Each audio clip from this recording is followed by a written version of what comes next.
Hey guys, how's it going? This is Ed from Mission Ed Possible. How you doing? So, last time we tried to do this, and I had some technical difficulties as per usual, um, and looked like I was actually trying to stream at too high of a bit rate. So hopefully, we will not have that problem today.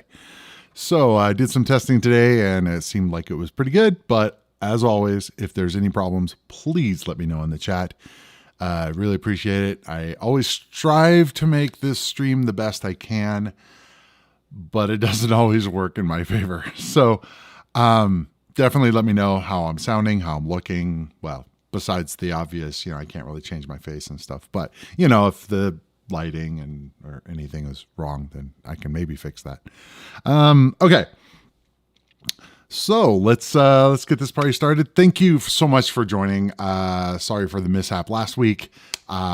Mostly unavoidable. There was a couple issues actually going on. But again, hopefully we're good to go. So I have a good list of games for you today, and let's start taking a look at them here. Okay, thank you for joining the DM. I really appreciate it.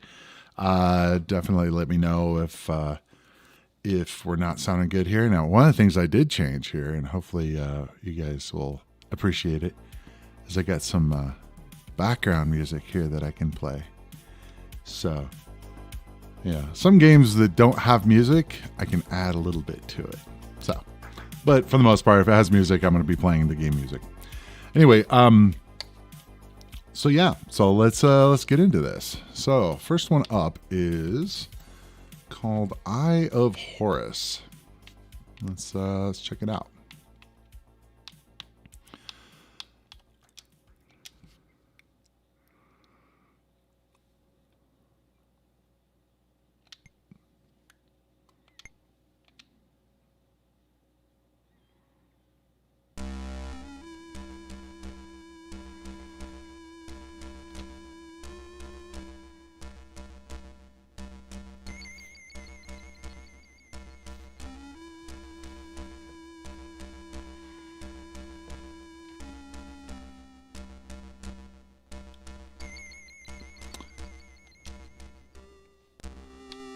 Okay, so you play as this guy.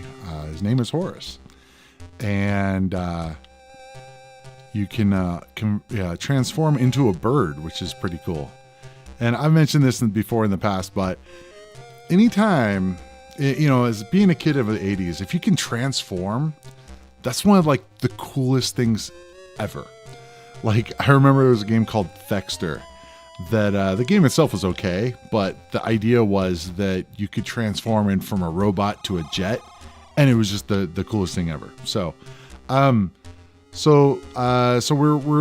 in this game. We're trying to go around and collect parts of I believe it's Osiris. If I'm correct, the DM definitely let me know. There's a whole backstory thing we're trying to do here, but the idea here is that I need to get a key to be able to go up here. So I'm going to go over here. We're also supposed to be collecting body parts and supposed to drop them off right here. So let's go over here. And this is this big labyrinth. And it's kind of cool. You have a gun where you can shoot, but you also, as bird form, you can move a lot faster. One of the things that's interesting to me is that these things on the wall, the hieroglyphs, come at you, which is odd to have an enemy like that. But it's still you can shoot it for a while, and it seems to keep twitching, even though it's quote unquote dead. I think it's dead now. But I might go ahead and go down and see what we got over here. Steve, thanks for joining. Yeah, good game, this one. Very large, though, and I get lost easily. Yeah, I feel like you pretty much have to map it out. I was playing around with it the other day, and it's a cool game, but it's kind of weird in spots. And this one thing I'm shooting at right now, I think I can shoot at forever, and it will never stop, which is kind of weird. Not all of them are like that. you know, like that particular one does that. And I'm gonna die here. Okay, so I got the key. So I can still shoot at that thing or just go by it. And then I can actually go back up. I believe that's the key I need to get through that first elevator. So I'm gonna go ahead and go up just so you guys can see what I'm talking about. This game is pretty massive. And definitely not easy. Unique. It's kind of cool. The life bar on the bottom is that scarab. And so that's actually, you know, when that gets to the left, then I die. So, all right. I don't think did I go in the right place? Oh yeah, I did. Okay. So over here, I can actually, I believe, let's see if I go down, I can click the key and unlock this elevator.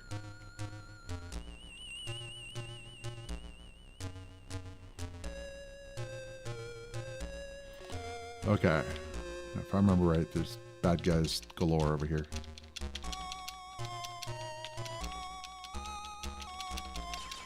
Oh yeah, that's right. Some of these guys you can't even kill. They're just there to make my life interesting. So this is... Oh, I died. Wonderful. So this is actually a part of I think it's Osiris. I could be wrong. Anyway, so I got this part. It shows up in the middle there. So now if I go over here and just walk over it, it just drops it off right here. So it's... I kind of expected it to show up like where that should show up there, like in the top, but I don't know. I guess you just pile his body parts just in there and it'll eventually become whole or something. I don't know. So now we get to go find more things. So one of the things that's cool is that, you know, on the bottom, you saw how I had the key there.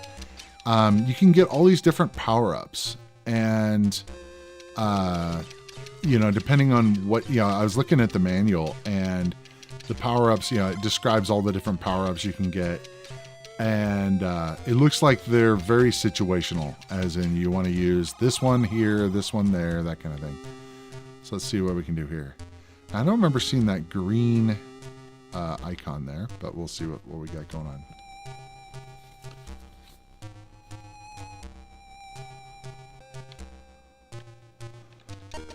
Just realized that I did not advertise the new link on Twitter. Oh well. Hopefully we have a decent amount of people today. Those in the know I was going to have another stream. Okay. I want to say this is where I was before. Quite possibly. The backgrounds look really cool, but they kind of start blending together. So, ow. I'm not exactly sure the best way to map this out. But playing it by ear here. Let's try going maybe up here.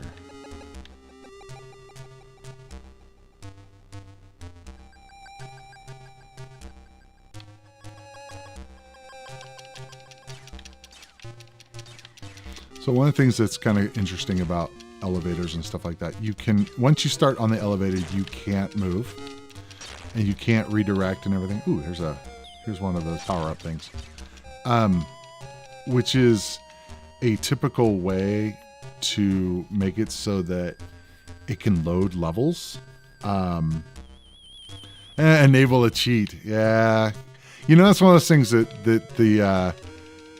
the versions that I use of these games almost always have trainers and stuff like that, or all that stuff. It's like, I don't usually mess with it. Oh, died. But yeah, definitely with the cheat you could do it, but where's the fun in that?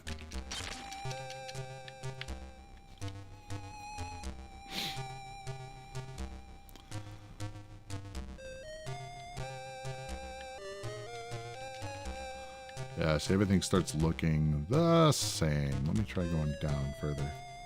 Anyway, what I was going to say is that when it does that kind of stuff where it has an elevator that you can't change the direction and all that, usually means that it's loading content while it's going, which is a really clever way of doing it, to be honest. I remember playing Mass Effect. Ooh, is that another body part? Yeah, got another body part. Oh, and I died.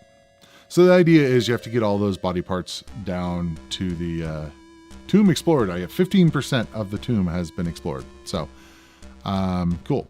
Let's probably exit out of there. Cheops Equinox, thanks for joining. Appreciate you being here. So we were just checking out Eye of Horus. Very interesting game. I definitely like it. Obviously, it's not my typical, but the fact that it has a ton of different power-ups and stuff you can use, kind of neat. Okay. Let's check out the next one here. So, Stunt Car Racer. This is one I definitely have put in a lot of time on. This is one actually I had covered a long time ago before I had started this format for the weekly stream. And I figured, you know what? Some of these, I figured it was okay if the game warranted enough. If it was a good enough game, that I would show it again. So Stunt Car Racer made it back into the rotation again, just so that it gets into this this style of streaming. Thomas, thanks for joining. Good evening to you. So checking out Stunt Car Racer. This is definitely a top 5 game for me on the ST. So I want to do a single player league, and I'll put in my name. And so we can do practice, or we can start the racing season. I'm just going to start the racing season because I'm feeling strong. Funny enough, I believe, I just saw a tweet from somebody that was actually going through here and showing how the rendering was done, which is kind of cool. Yes, definitely classic game. I remember one time a buddy of mine came over. His name is Chris, and he and I set up the no modem cable to be able to play multiplayer. That was a lot of fun. It was a little tricky getting set up for some. I don't know if we had a proper cable or what the deal was, but we were playing, kind of in 2 different rooms, which was a little bit challenging, but it was a lot of fun being able to race each other. That was actually one of the first, probably not the first times, but one of the first times that I actually did multiplayer on a computer here.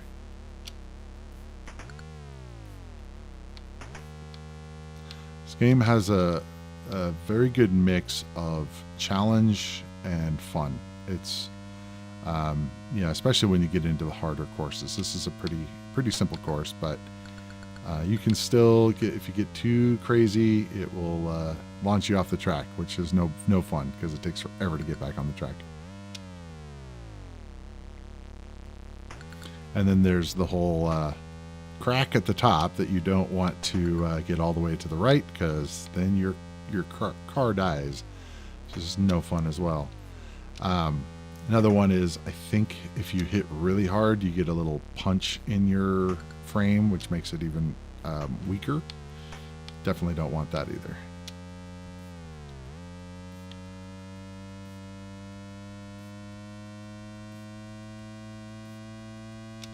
Guess I could turn the music back on, but gotta have that cool, gotta hear the wonderful engine sounds here.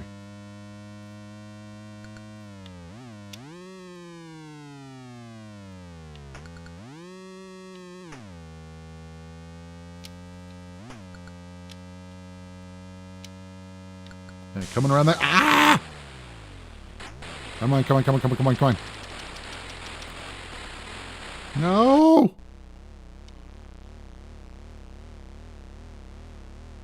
Pseudo 3D. No, this is straight up 3D. This sucks. I can't get over this. That's not a good place to drop me there. All right, let's see if I can do this. All right, come on, come on, come on, come on, come on, come on. Come on, come on, come on, come on, come on, come on. I don't think I'm going to make it. Oh, oh, oh, I made it. Nice. I thought for sure there was no way I was going to make that across that. Ah, race lost. Oh, well. All right, I got to... What's cool is it allows you to keep racing even if you've lost. Oh, I did have the music still. It's just quiet.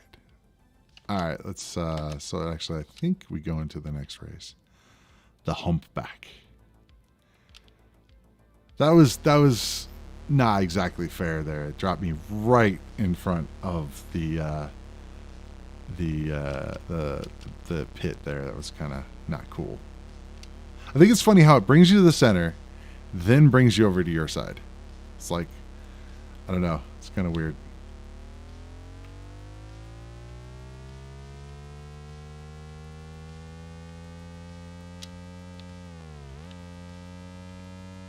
Be interesting to remake this game. I think it still could have, still could be popular. I know they made, on the PC they had stunts a long time ago as well. It's just the answer. But to this, but it'd be kind of neat.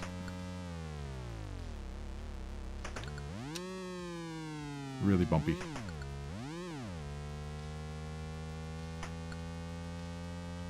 This would definitely not be a hard one to make, actually.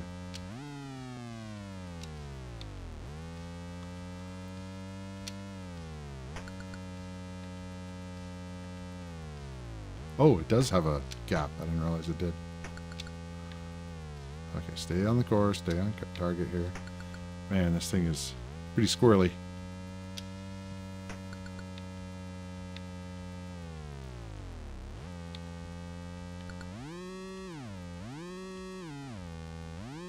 Oh, no, no, no, no, no. No, no, no, no, no. Ah!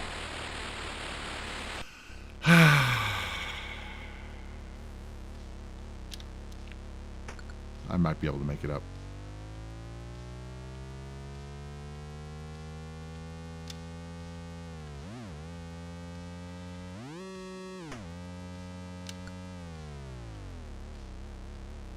Ow.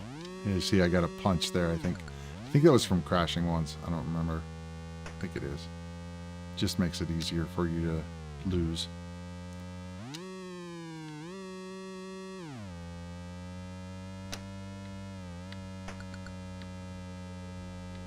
No, no, no. Okay.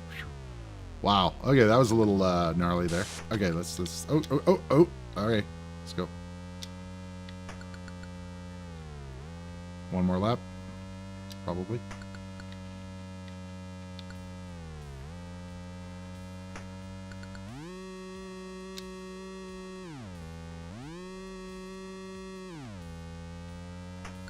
Come on, we can do this.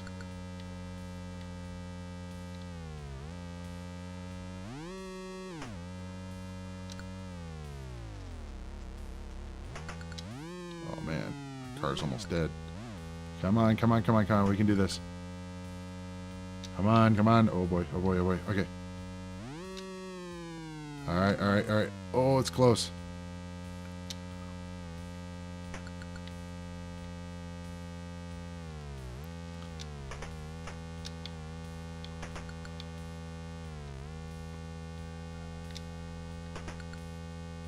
Come on, come on, come on. Yay!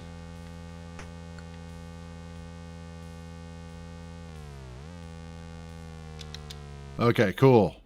I'll take it. Alrighty. I won. Let's see if I get to the next one here. For a minute, I heard the music, and I was looking, I'm like thinking, wow, that music sounds really good. And I forgot that I had my my background music going. I don't remember the music being that great in this. Yeah, because there wasn't any. Hopefully you guys dig the music. I feel like it's kind of a nice little extra something. Oh, it's interesting. My my little punch thing carries on from race to race. I don't remember that. That's kind of a bummer. I guess I've injured my car at that point permanently.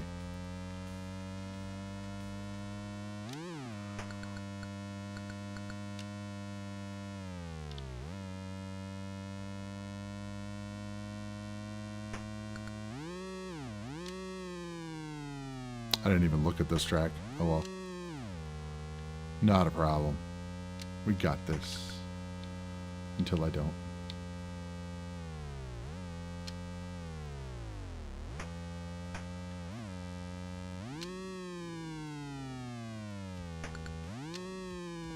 Uh-oh. That's a bit crazy there.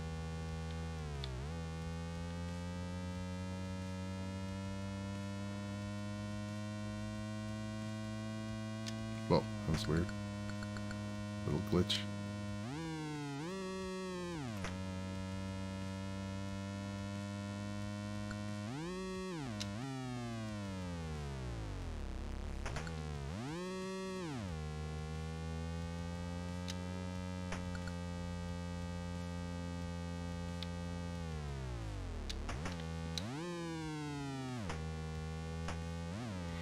Funny playing some of these old games and you haven't played it in a long time, you still have muscle memory. It's funny. I can play a game that I haven't played in 20 or 30 years and I actually do pretty reasonably at it. It's funny just how the muscle memory is so strong.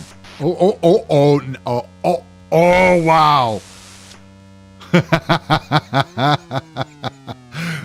I gotta say that was pretty awesome. I almost totally lost it there. I pulled it off. Okay, let's not get cocky here. Let's finish the race. Come on. I'm out of boost now. I overuse boost, I know, but whatever. As long as I don't run off the track, I should be okay. Woohoo! Right on. Okay, 2 races won in a row. I'm doing pretty well today. I know you guys have been watching me, and I normally suck really bad at these games. So, hey, I moved up in the division. I am now a 2nd place in the division. Oh, it's still the humpback. Okay, I was thinking that it was switching me. I guess in the same division.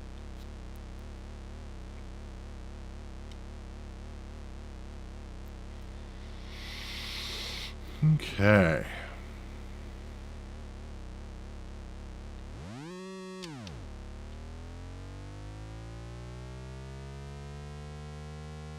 Oh, getting a little sneaky there.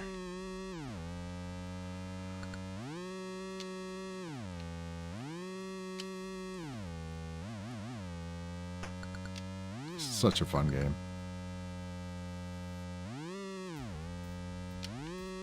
Yeah, as I said, definitely a top 5 game for me, probably.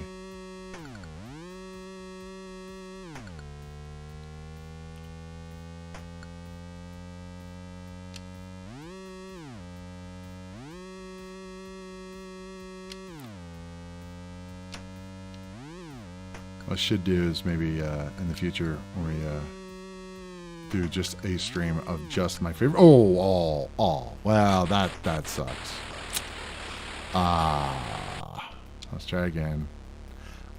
Do a stream of just my favorite games. That might be kind of cool. Because as you guys know, I'm trying to find games that I haven't played before. You know, and I will put in the games that I have just for fun, just so you guys don't think I'm that bad at playing games. Wow, I almost made the whole time without being on the ground.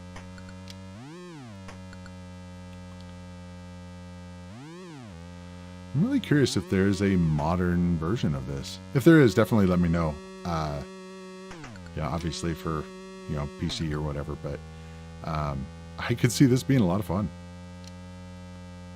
especially if it had like loop-de-loops and stuff like that. It could be like a Hot Wheels car or something. That'd be kind of neat.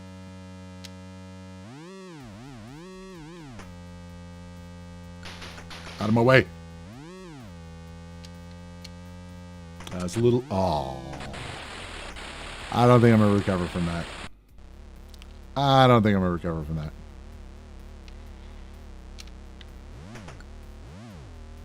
Come on, come on, come on, come on.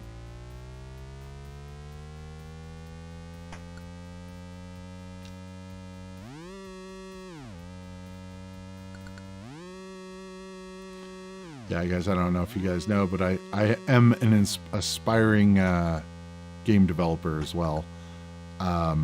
So I do, you know, I have thought about doing some videos on game development and stuff like that. Definitely, if you guys would be interested in that, let me know.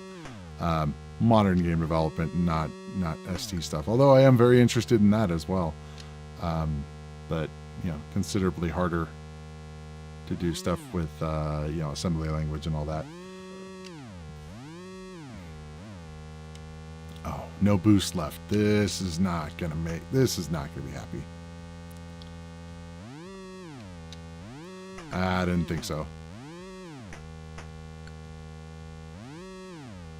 Yep, I mean, crashing twice. I mean, I can't really, you know, expect to win with that. Okay, cool. I guess I got second in the division. That was kind of cool, though. Yeah, I mean, awesome game. I absolutely love Stunt Car Racer. So let's catch up with the chat here. Okay, classic fun time racing. Yes, absolutely. Waiting for you to go flying off in the mud. I did a couple times. Hey, no, whatever. It's fine. I love the weird pseudo 3D. Nah, it's a straight up 3D. It's all software based, so it's, yeah, doesn't look great, but for the time it looked amazing. Let's see, Gary, evening all been AWOL for a couple weeks. Not a problem. Actually, last week was kind of a bummer because I had to actually reschedule. So I'm actually wondering if you actually missed anything. The one before you might have missed, but yeah, last week I had tons of latency issues, so it was not good. So I had to cancel it. So, you know, this week is a makeup for last week. So if you missed anything, it wasn't much.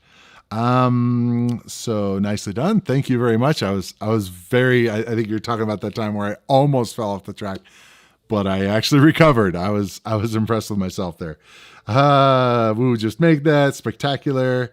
I would be interested in game development as that's a hobby of mine. Yeah, cool. It's one of those things on this channel. I like to do a lot of things. I don't know if you guys have checked out my non-gaming related stuff, but I have quite a bit of different things on there. I've been trying out lots of things.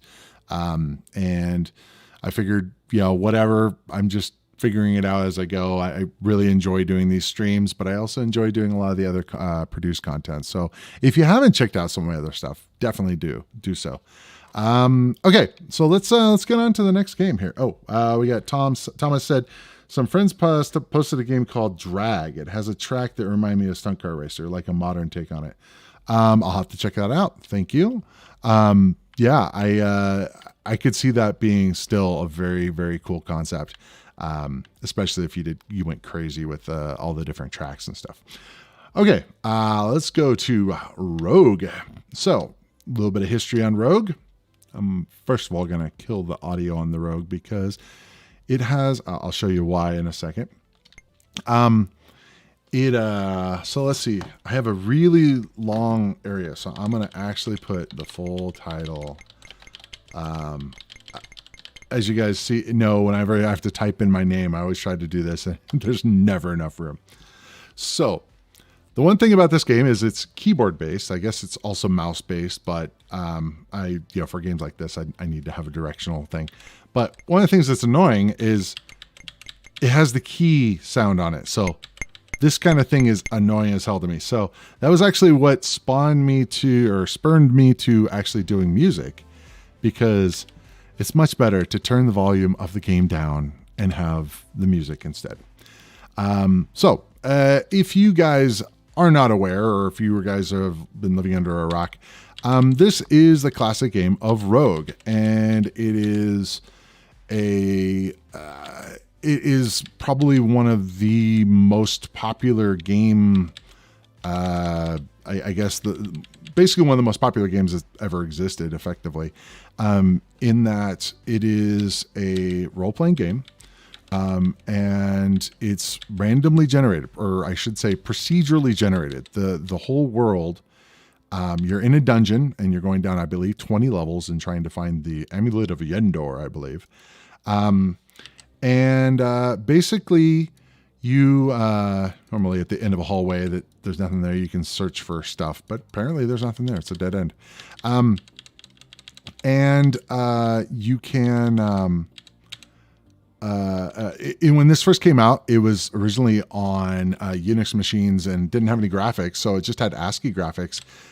Your character was like an @ and like the ice monster that I just killed was a capital I, which if you've ever played Rogue, you usually do not want to attack the ice monsters until everything else is killed, because they usually don't come after you. I don't know why. They usually are just sit there.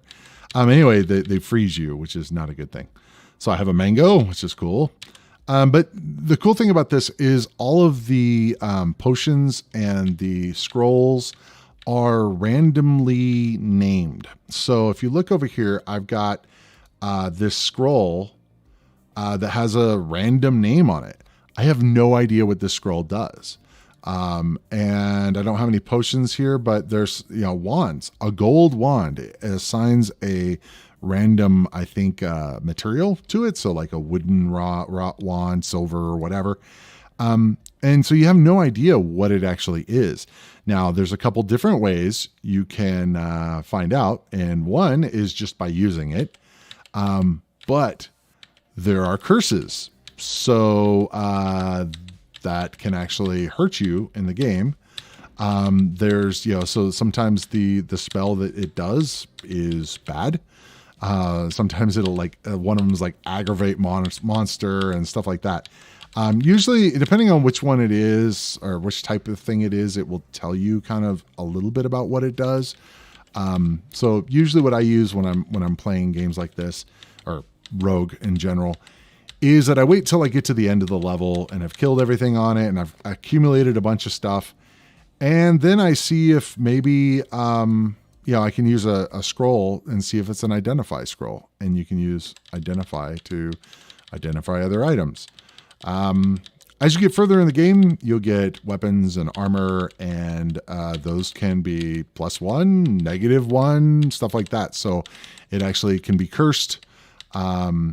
And so a lot of times you want to identify these things. Another thing is you'll find certain monsters that will make it so that your weapons and armor will degrade. So like I can't remember the name of it. It's like a rust monster or something that will basically destroy your armor if it hits you too many times. So not a good thing. They do have scrolls that will protect it, which is another thing. This game, for when it came out, which I believe was the 70s, on like a PDP machine, probably, it was really revolutionary as far as all of the D&D aspects that it had in the game. Man, my hit points are almost gone. I'm almost dead here. That's not good. And I don't have any potions either. Now, one of the things I can do is I can arm my bow and arrow, but be better to just wait until I've healed up a bit. Using the bow and arrow is kind of a pain because things come right at you, and the time it takes for you to equip, it's kind of a pain. Well, in this case, actually, I will, since he's gonna sit there. So I'm gonna go ahead and equip the wield the arrow or the bow, and I'm gonna shoot up there. So I've defeated the bat. I will wield my my mace again. So I was able to destroy kill the bat.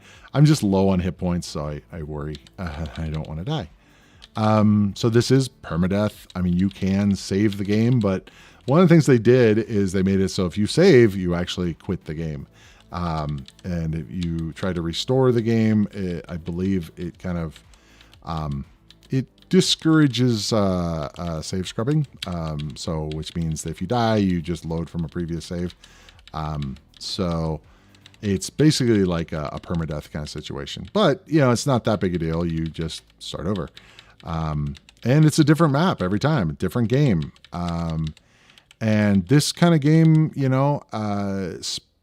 brought on or what you call it, influenced tons of games. Even today, you will see, one of the major check boxes on a lot of games these days that come out, especially indie games, is you see the term roguelike. And what they're trying to do is to make it so that it's a procedurally generated game. And personally, I love it. There's other people that don't like it. They like more of a narrative game. Whereas for me, those kind of games are great once. I could play this game forever. Rogue is kind of one of those things that because it's different every time, the amount of replay value in it is, for me, pretty infinite because you never know what you're going to find in a game. And they did include certain things that you're kind of looking for in a game like this. And one of them is, I'm going to try shooting this guy here. One of them is a treasure room. And, that's always the coolest thing ever is when you go into a treasure room and there's just tons of stuff in it. And it usually has a ton of monsters and you get a bunch of experience and it's just cool. And for someone that loves, role-playing games, this is, in my opinion, especially for the time it came out, just an amazing game. I have, the utmost respect for Rogue. And it spurned, a ton of new games out of it, even at that time. One of them is called NetHack, which has very similar stuff, but they added on to it. And even games like Dwarf Fortress, which you could even say that, Minecraft definitely wouldn't exist if Rogue didn't exist. So there's a lot of games that owe itself to Rogue. I still don't have a lot of gear here. I'm just going to keep going down. Okay, get another scroll. Oh, that's Hobgoblins. He hurt me pretty bad. One of the things is it is only down. You cannot go up, at least in this game.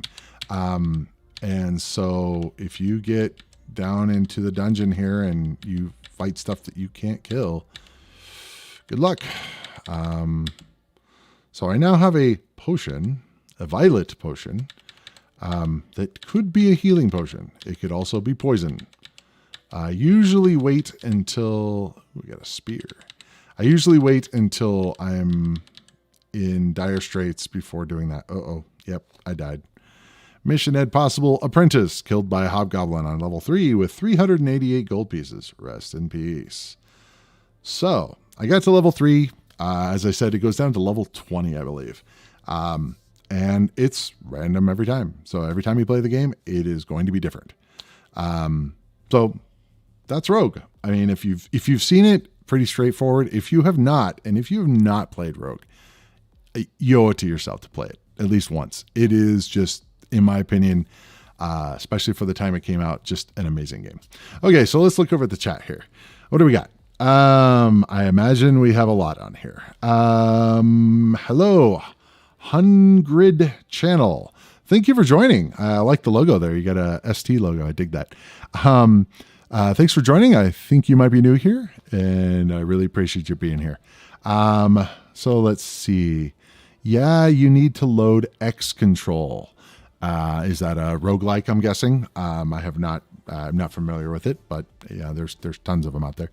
Rogue is so good. As you see, I very much approve of that. I love hear the other people's opinions on Rogue, as everyone sees something different and special. Amazing ST game. So as long as you turn off those clicks. Yeah, speaking of which, let me turn the volume back up. Yeah, the clicks just drive me batty.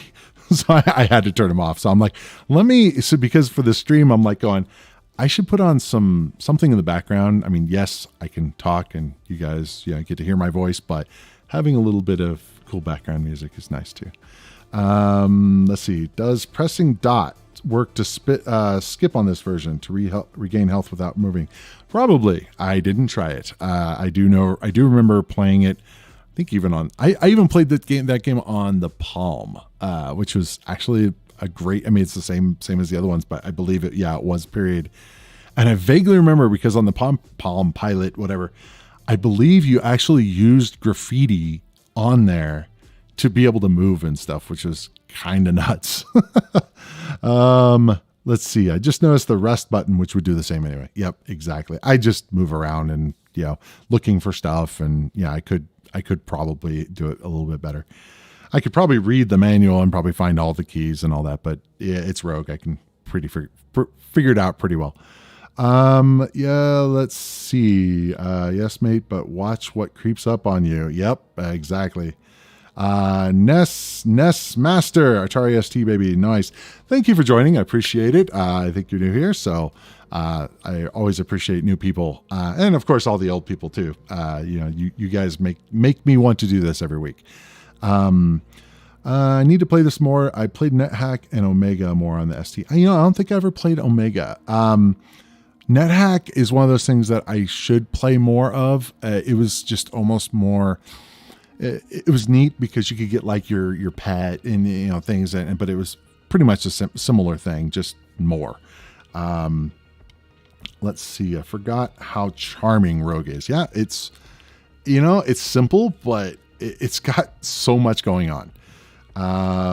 A Slack chat told me to come here. Okay, awesome. Glad you're talking about Slack on Slack. Nice. I use Slack every day, so. I learned something about Rogue I didn't know. Thank you. Guessing the period or something else or something I told you. Got my sub. Awesome. Thank you very much. Appreciate it. I don't have the little thing, or I probably have it somewhere that actually alerts and all that stuff, but haven't really messed with that stuff. I figured eventually when I have a bunch of people on here, more than what I have, that I'll definitely want to do those. But I was on a stream the other day where it had a bunch of those going off, and I was like, it kind of detracts a little bit at a certain point, especially on somebody's streams where it just goes crazy when people subscribe and all that. But in any case, I really appreciate you being here. Okay, so let's check out the next game here. I was worried that I might play too long and I was going to have to cut it off, because it's one of those things that if you played it, you get into a zone and you find like plate mail or a two-handed sword, like in the first level, you're like, okay, you're in God mode for the whole game.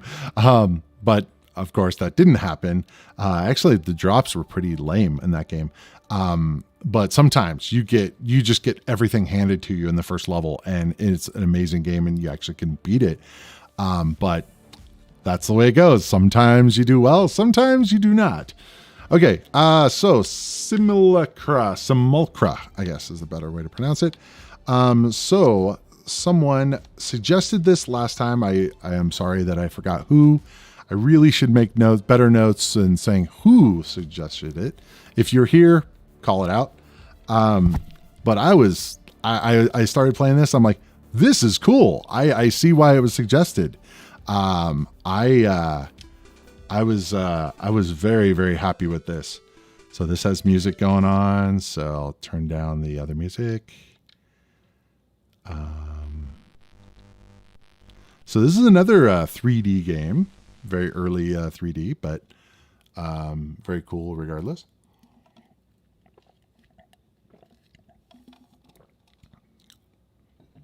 So this is the map I'm playing in. And, if I could remember where I need to go, that would be awesome. But that's not easy to do. So it's kind of cool. You're on this ship, but you're going around in this maze, and it's 3D, which is neat. But one of the things that's neat is the way that the ship flies around. It does have some actual 3D aspects where it curves a little bit as you go around. Another thing is the way they did the buttons. So you can if you just do a light press on the button, it will do a just a normal fire. And you're trying to collect these items, and I haven't quite figured out. On the bottom, it has the FFG, TAD, all these things. I remember getting one at the beginning. If you hold down the button, you can it does a missile, which is really awesome. But anyway, so the first one I got it said rad. I'm like, oh, okay, so it's trying to tell me I'm doing a good job. And after I was playing it for a while, I'm like, oh no, that's not what's going on. It's I'm collecting a part or whatever. So bat. I was like I got that 1 second. I'm like going bat. Okay, and then kind of figured out what was going on. Now this sucks. I can't get that, I don't think, which is kind of crappy, but whatever. So it's you're trying to collect all of these parts, and I'm not exactly sure what happens if you do, but that's what I've figured out is what you're trying to do in the game. And I like the fact that it has you can do missiles, or you can do the normal ones. Oh yeah, it's kind of trippy. So I guess I can if you get some stuff, you can fly, which I haven't quite figured that out yet. Definitely, if you know what's going on, definitely talk about it in the chat. Appreciate it. What you're actually trying to do, I've kind of figured it out somewhat, but run around and shoot things. But oh whoa, so I was able to jump over. I don't know what causes that, but whoa, that's cool. All right. So I'm flying. I don't know how to go up and down. Looks like it's just looks like it's kind of on rails a little bit. So I guess up and down does the reverse thing. So I think this is usually it's a free guy or whatever. Something for the ship. A positive thing. How about that? So yeah, if I press down, it actually makes me go up in the air. That's cool. I haven't quite figured out exactly how to control it when you can fly. So I think because I've collected some of the parts, I can now go up in the air. So, but again, definitely if you know how to play the game better than me, absolutely talk about it in the chat. Let's see. Okay, so that was cool.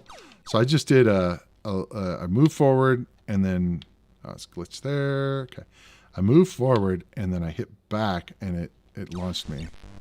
Oh, wait a minute. Down and the button, I think, is what puts me up in the air. Man, it's so crazy with multifunction for one button is kind of nuts. Especially when you're just like, oh, it makes it really confusing when you're trying to map out controls. Uh-oh, I don't know if I want to go up here. I don't know. Okay, okay. I died earlier because I was not in a spot that I wanted to be in. Yeah, this is definitely one that probably would be good if I read a manual. But as you guys know, I never read a manual. Whoa, whoa, whoa, whoa, whoa. Okay, I don't know if I want to go over here.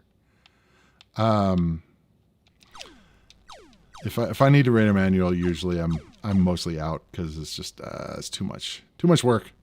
Games are supposed to be fun. If I have to read a manual, it's not so much. Okay. Okay. Can't fly consistently. It's just when I don't want to. I don't know what the deal is. Okay. So I'm stuck. Okay. No. Alright. Okay. I don't know what I'm doing there. Those look bad. Okay, so apparently, let's try going this way. Very cool game regardless. Even if I don't know what I'm doing, it's It's cool. One of the things that's, kind of annoying though is the fact that you can't tell too far ahead of you through the whole pop-up thing. You can't tell what's totally in front of you. But, limitations at the time and all that. So you're just kind of going around in this maze. I'm guessing this looks like I've been here before. I'm guessing if you paid attention to the map, which no, spacebar doesn't do anything, that it would actually tell me which way I need to go, and the patterns on the ground actually look like it might be useful to be able to map myself or to figure out where I'm at. Having an overhead map would be handy, but let's see here. Doesn't look like there's respawns, which is nice. My guess is those guys are there because I'm taking too long. Oh, now I'm flying again. Oh boy. Oh boy. I don't know what causes that. Oh, that seems like it might be a barrier that I don't want to go through. Ah, that's probably the red lines. Okay. So in that respect, I want to be going down the long hallway with the little jutting out things on the left. That's actually useful. Okay. Long hallway. But, oh yeah, this way. This way. Okay, cool. All right. Actually, the map is useful. The problem is I don't think you can bring it up unless you die, which is not ideal. Oh, I'm flying. Yeah, I haven't quite figured out the whole what makes me fly and what doesn't. Okay, now we get to bad guys again, so that's a good sign. All right.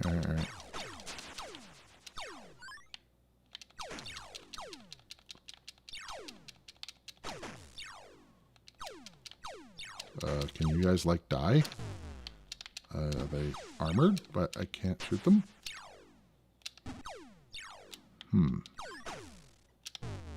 Trying to shoot them. Die, please. There, finally.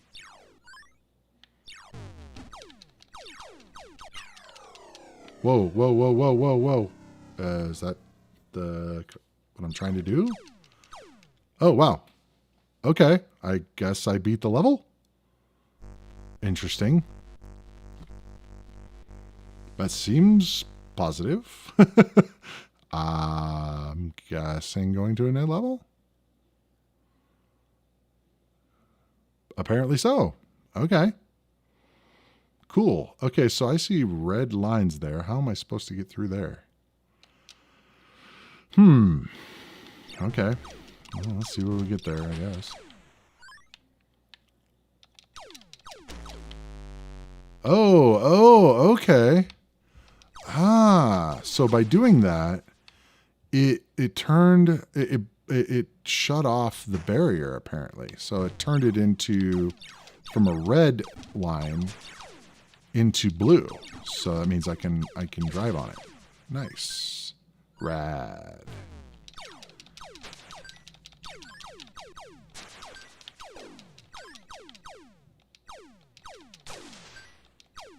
I'm getting lots of good stuff here. I don't know what all it does, but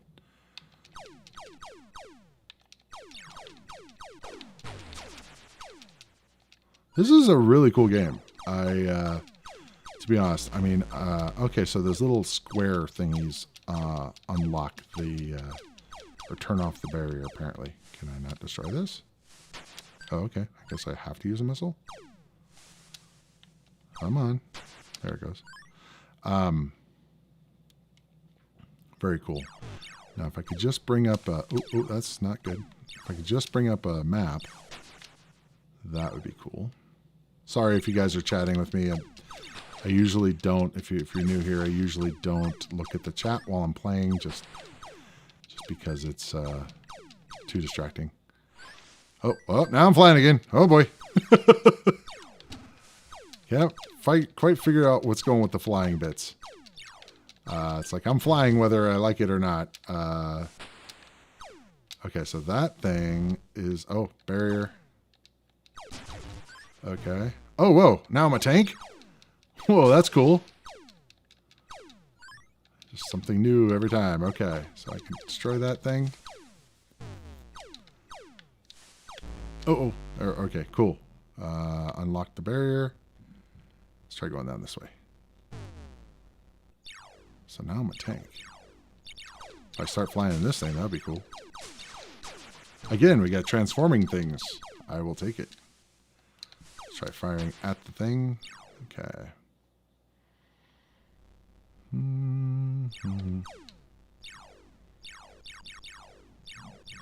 Wow, there's a whole lot of bad guys in there. All right. Take them on.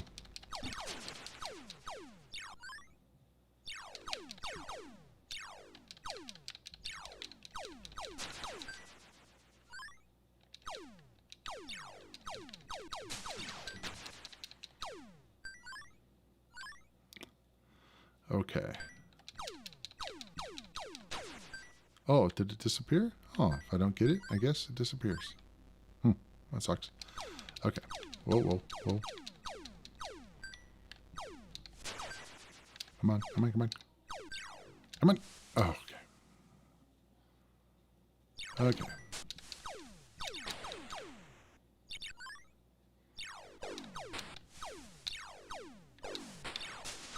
Cool. All right. I'm gonna stay away from that that red stuff there. That's bad news. I think I die if I hit it. Let's try hitting this guy. Okay, come on, come on.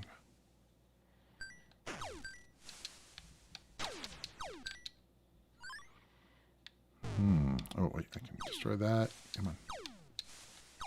Let's try aiming. Thank you. Come on. There we go. Oh, was that the level? It's not obvious to me what's the level objective and what is just something to destroy.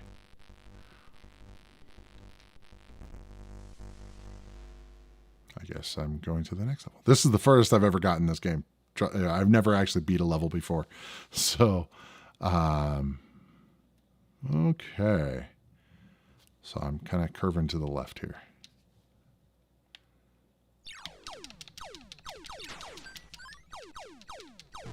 This would have absolutely been, for me, if I'd have had this back in the day, it would have been a must play.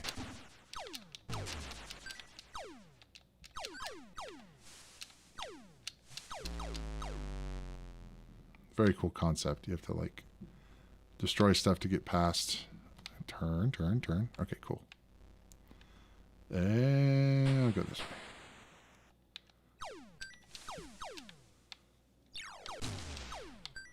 So I'm not quite sure. Oh. Don't do that.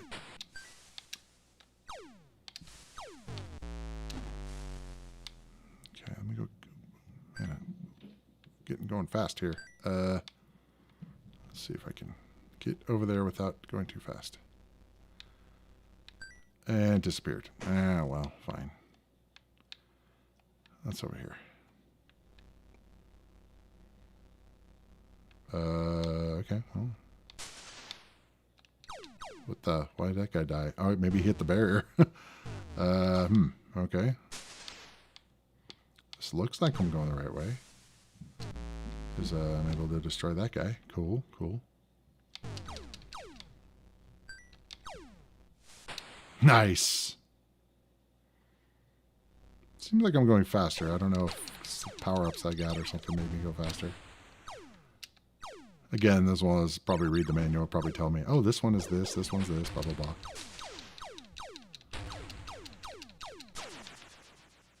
We don't have time for that. Ooh, that's a new sound. Haven't heard that thing before.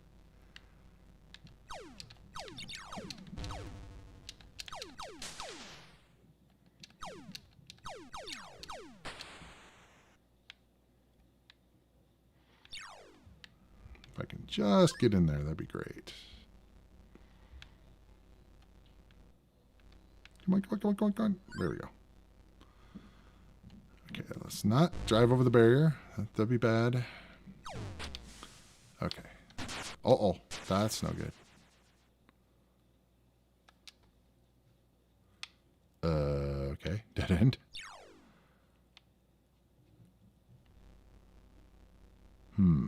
Okay.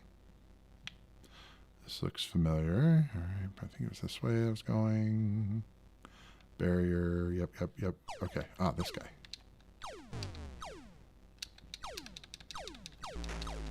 Cool. And that going away. I think I'm going to go this way because that's where the barrier was.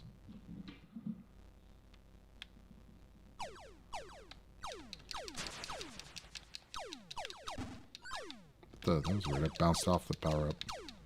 Seemed like it. Uh-oh. And now I'm flying again. That always freaks me out. It's like, why am I flying? I guess it really is just kind of the tank, but with wings. That's interesting. Don't go that way. Playing some of these games a little longer today. Normally I play it for a couple minutes and then get tired of it, or I lose very quickly and then go away. Hopefully this is okay, playing it a little longer. Let me get that. Okay. Alright. Don't hit me. Oh, that was a free guy or whatever there. Okay. Probably didn't want to destroy that thing when I can't get to it. Oh, whoa.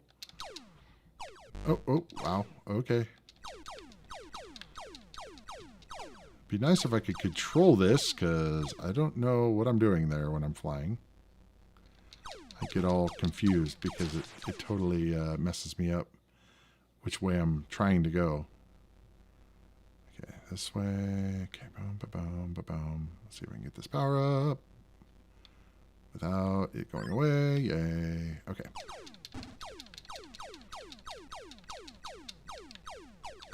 Let's try hitting a guy, maybe? I don't know. It's an idea. Apparently not a very good one, because I'm not doing it. There we go, finally.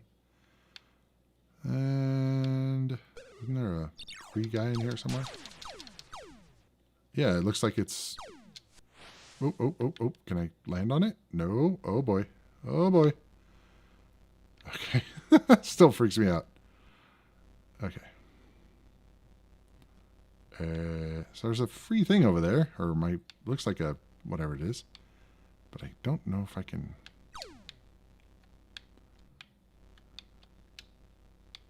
I don't see how I can. Don't shoot it.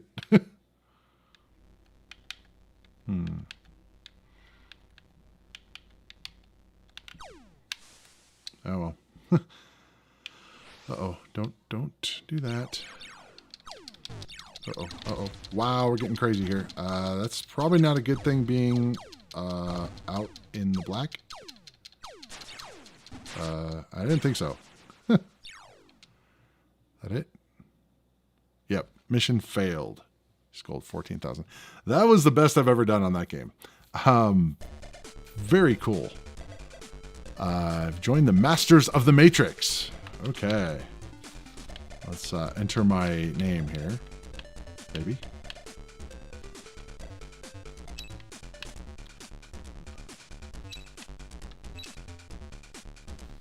Okay. Got on the scoreboard. I will take it. Okay, let's catch up with chat here.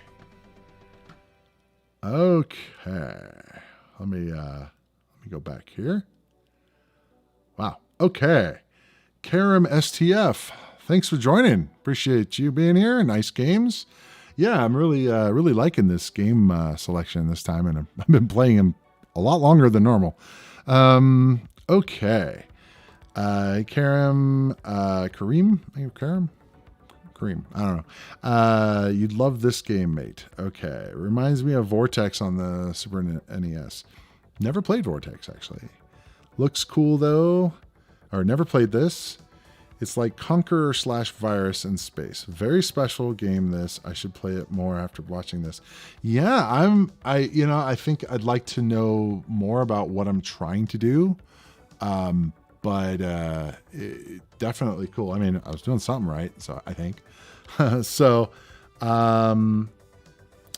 Thumbs up. Awesome. Nobody ever reads the manuals. It's law, I believe. Okay, so I'm not the only one. I'm like going, some of these games, it's like, especially if they needed like keyboard commands or anything, or like, people at the beginning were like, hit this, hit the jump button or whatever, which is mapped to the space bar. And it's like when I first started messing around with the ST games again, I had no idea that the space bar was actually a thing. And obviously, if I read the manual, it would probably tell me that. So now I almost get to a point where I just start randomly hitting buttons because I have no idea what I'm doing. But the spacebar does come in handy. Not in that game, but it's just like, if I read the manual, I'd be able to figure this out. But there's also a certain amount of, I don't know about you guys, but back in the day, I didn't have the manual, so to speak. I usually had a nice disc that had a handwritten name of the game on it, if that. So a manual was not really a thing. And a lot of times you'd play a game that if it needed it, you'd be like, I don't know how to play that. And you just skip it and go to something else. So I'm guessing with this group, I am not alone in that.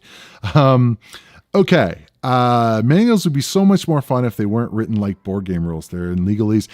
I agree. I just, it's when you're reading these manuals, it's like, they're trying to write it in such a manner that is not confusing, but it's nowadays, with board games, tabletop games, you watch a video. A lot of times they'll say, if you want to play this game, just watch this video, because trying to read through this manual is kind of insane. And with these old games, it's very, very similar. It's like, you want someone to tell you, it's like, here's how you play the game. Avoid this, do this, try to do this. And if you need anything more, maybe look it up. But for the most part, give me the high level. Don't try to give me every little piece of data. So yeah, in a lot of video games, it's the same way. Let's see. Oh man, some board game manuals are so stressful. Yeah, I've gone through them before where I'm just like, okay, it's a chore. And the way I feel about board games, as well as, video games, they're supposed to be fun. And if they're not fun, there's so many other games out there. Move on. Unless someone says, no, it's a really good game. All you have to do is just get through this whatever little bit, and then it's awesome. Okay, fine. But you've kind of already lost me a little bit if it's just too complicated. Okay. Remember Pro Flight? I do not. I imagine other people do. I'm guessing it was a flight simulator game. Truly, flight sims, I avoided like the plague. It's one of those things that I've never had any aspirations of being a pilot. It's kind of cool, I guess, but it's never been a thing. I will say with one exception, and that would be on the Atari ST, which I've never done on this stream because I would have to play a lot in order to get good at it, and that is Falcon. Falcon actually was a game I got into quite a bit, and I probably will show it on the stream at some point. But that was about the only like flight simulator game I actually got into, because I think they kind of bridged that gap between hardcore, like Microsoft Flight Simulator kind of thing, and fun. And in between, kind of in between Afterburner and a flight simulator, and they made a good thing there. Kind of the same way it goes with car simulators too. It's like Gran Turismo versus like Need for Speed. It's like, and to be honest, on those, I tend to go towards the Gran Turismo type games, which is more complicated and all that. But flight sims, too much stuff going on. Okay. Very nice game. Yes, they complicate things so much. Yep. Bought it years ago. Never read the manual. It's like War and Peace. Sometimes that is like that. Those visuals there are incredible. Yeah, for this game, it's awesome. I really dig it. I think the yellow squares launch you in the air. Puffin Puffin. Thank you for joining. I really appreciate it. That probably would have been something I should have maybe picked up on. That would have been nice. It was just kind of random to me, and apparently it's quite possible that the yellow squares did that. I thought it might have been something like that, but it just seems so random as I'm flying around. Let's see. Ed, I think you'll like Interphase or Vaccine too. Those ST games or other games. Definitely can add them to the list. I'd appreciate it. Or actually, that was a message for the DM. If you could add them to a list for me for a future stream, that'd be awesome. Very good frame rate for real 3D. Yeah. I think the only thing that was lacking with this game in my mind is one, having a real-time map, like up in the upper corner or whatever, as well as being able to see a little bit further. But obviously those things are a lot harder to do. So the fact that it doesn't have those, I can give them a break on that because the rest of the game is amazing. Let's see. Interface is amazing. I got that on ST format. So ST game. Okay. Amazing giveaway on the cover disc. Cool. I'll have to check it out. I've never heard of it. So, yeah, it is 8 megahertz, only 8 megahertz. Impressive. Yep. Interface. Okay. Sounds like, we got a winner there for a future stream. Vortex is like this. I love the little screen just then. Screen or scream? I don't know which one it was. Let's see. I have to go shortly. I hope Ed dies soon as I want to see a little Turrican II. That's funny that it, oh my God, that it said because you hope I died that it muted that. That's hilarious. I did die, but I'm talking too much. I'm sorry, Steve. I will get to Turrican shortly. I promise. Let's see. Generally, you did great there, Ed, for a first go. Yeah, I played a little bit before just to make sure it worked, but I was actually pretty impressed with myself. Yes, excellent job. Yep, didn't have that many menus, but lots of discs. Yep, Chris, thank you for joining. Yes, so I think you see where I'm going with that. Okay, let's get on to Turrican II. Okay. So a few streams back, we had my daughter Daphne here, which she was playing Turrican 1 with me. And so now, and there was a lot of talk of Turrican 2. So I decided to add that to the stream here. So, and this I know is one of the, hot games that people really dig. I had never played it back in the day, and platformer, Contra-like game or whatever.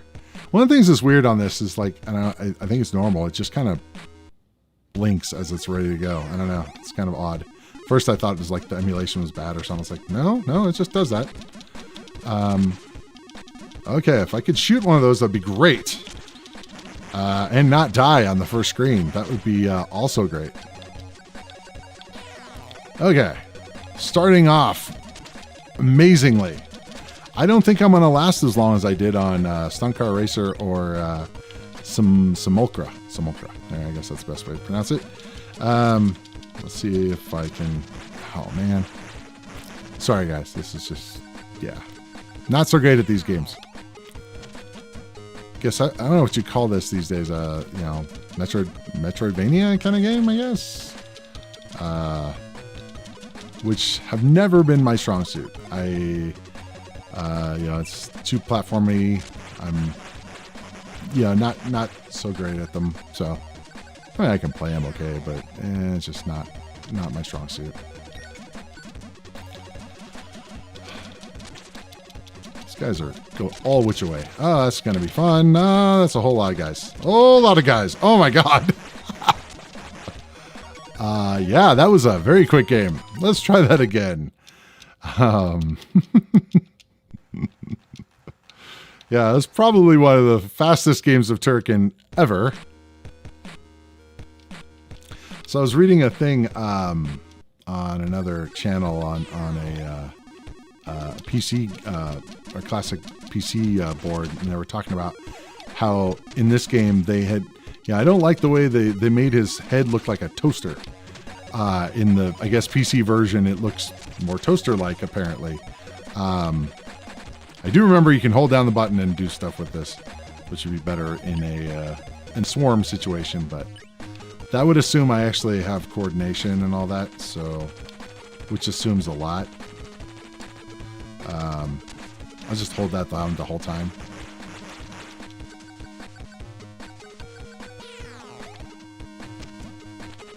So one of the things I was wanting to do while I have you guys here, I am actually looking at adding a second stream, because I don't want to let all my ST guys down and just switch platforms on you.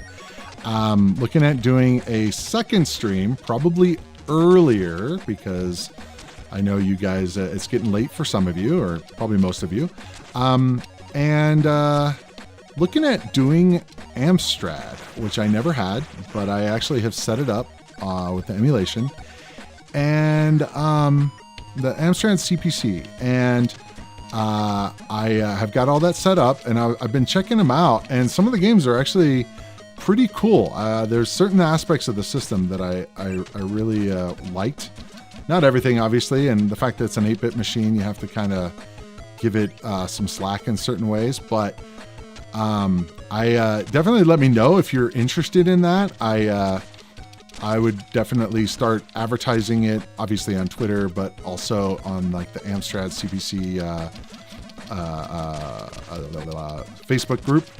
And obviously, if you're a subscriber, you will see see it on there. But looking at possibly doing the similar kind of format, but with the Amstrad, and probably a couple hours before this. So it's one of those things that, if you guys would want to join me, you can join me for 2 streams. And again, oh man, I hate that. I was doing that earlier, and I was like, trying to get better at these games. It's just like, it's a pain because you have to get all the way back up. I don't know if it's even worth going up that way. It's probably not, but whatever. Anyway, but yeah, if you guys are interested in, especially other platforms, I am mostly interested in streaming other computers, and the reason why, and sorry, SNES, I forgot your username, here's the thing, and I mentioned this before, but I am not interested in doing what everybody else is. I feel like that is not the best place for me to be. Oh man, I'm just gonna go right. Anyway, I feel like that's not the best place for me to be, just because if I'm going to be competing with other people that are doing Super NES or NES or Sega and all that stuff, I don't feel like I'm going to add much value there, unless I did something where it's like, yeah, this is going to be the rarest games or something. But definitely let me know in the chat if you're interested, especially rarer consoles or rarer computers. Obviously, I'm more interested in the computer side. 8-bit, 16-bit, even old school DOS stuff, I'd totally be down with, but definitely more retro. Again, trying to do stuff that other people aren't. I've done a little bit of modern gaming stuff on streams, and I don't know. I feel like everybody else does them too. So that's why me? What value am I adding? But for some of these old games, especially if I actually have played them before and I know what's going on, I can maybe have some value there. And also, since nobody else is doing it, or very few people stream the kind of stuff that I do, it's, I don't know, better experience. Oh my god, these guys are nuts. One thing that this game has going for it is the respawn thing. Oh, did I die? Oh, a spacebar. Oh, wow. Crazy. Okay, case in point, the whole spacebar thing. That is insane. Okay, I accidentally hit that. That was kind of nutso. Ow. But yeah, I'm interested in doing the Amstrad. I'm not really interested in doing, obviously, Atari 8-bit, but that was one of those that I had and played a lot of. Definitely can show it. I'd love to show games that were more either indie games for it or more rarer stuff. I'm absolutely interested in showing that stuff. So let me know in the comments, chat, whatever, what you guys think. If I did other streams, would you want to join? Would you come and join me? I mean, obviously, I would talk to the guys that are in those channels. Mostly I've been looking at the ST forums and stuff like that. But oh man, really? How many times do I have to shoot you? I think. Oh, well, okay, I'm still alive. But yeah. Oh, there we go. One up. Yay. I don't see any way I can go here, so I'm gonna go to the right. Sorry if you're yelling at me on the chat to go certain ways or whatever. There's no way I can follow that and play the game.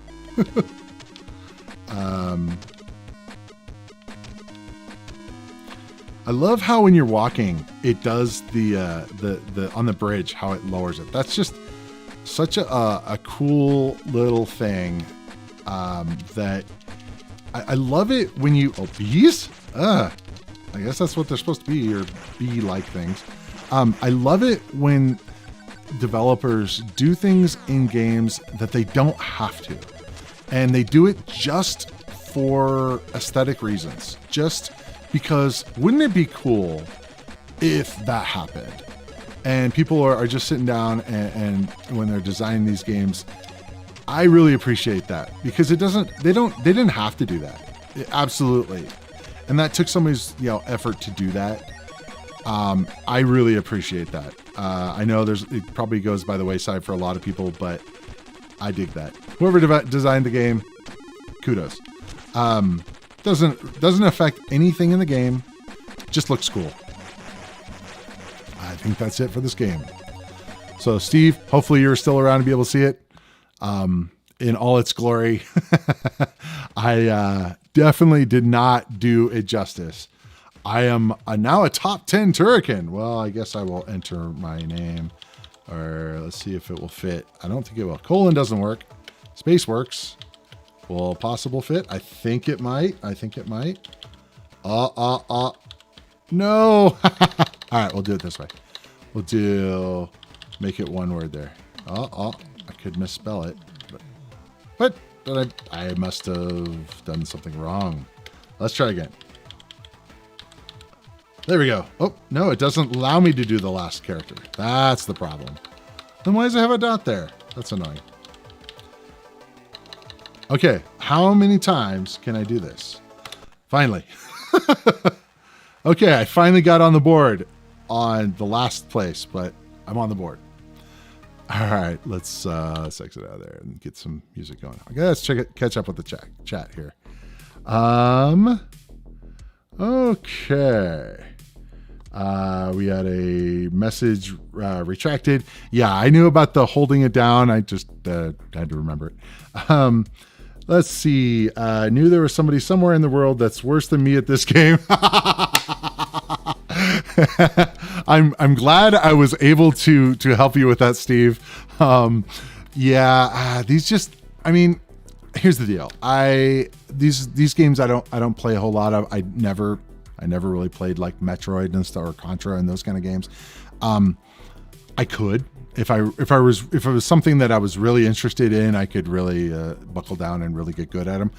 Get good, but it's just never really been on my radar. So you see what you see what I end up with. Okay, I finished this game so many times. Well, that's way more than me. I completed Turrican 1, but never Turrican 2. You have to make use of all your abilities, really. Maybe you should read that manual. Okay, see? Yep, I could read the manual, or I could just play around and see where I end up. Nice one, yeah. I have to go, Ed. Enjoyed it again, man. Take care, everyone. Ta-ta. Thank you for joining, Steve. Always happy to have you there here, and I will see you next week. Okay, let's see. Gary says, okay, I have not had much experience with the Amstrad, so I'd love to watch. Me neither. It's one of those things. I set it up with emulation. I know it's one of the things we've talked about, and seeing a lot of these games that were actually ported from the Amstrad and like the Spectrum and stuff, and I never had those. So it's kind of interesting for me to see some of where some of these games came from. And especially kind of seeing that the thing that was trippy to me, and I don't want to go heavily into it, but the thing that was trippy to me is to see some games that were I don't know if they're backported or what, but seeing like Turrican II, I believe, which came out on the Amstrad as well, a 16-bit game going on an 8-bit system, which is a little interesting.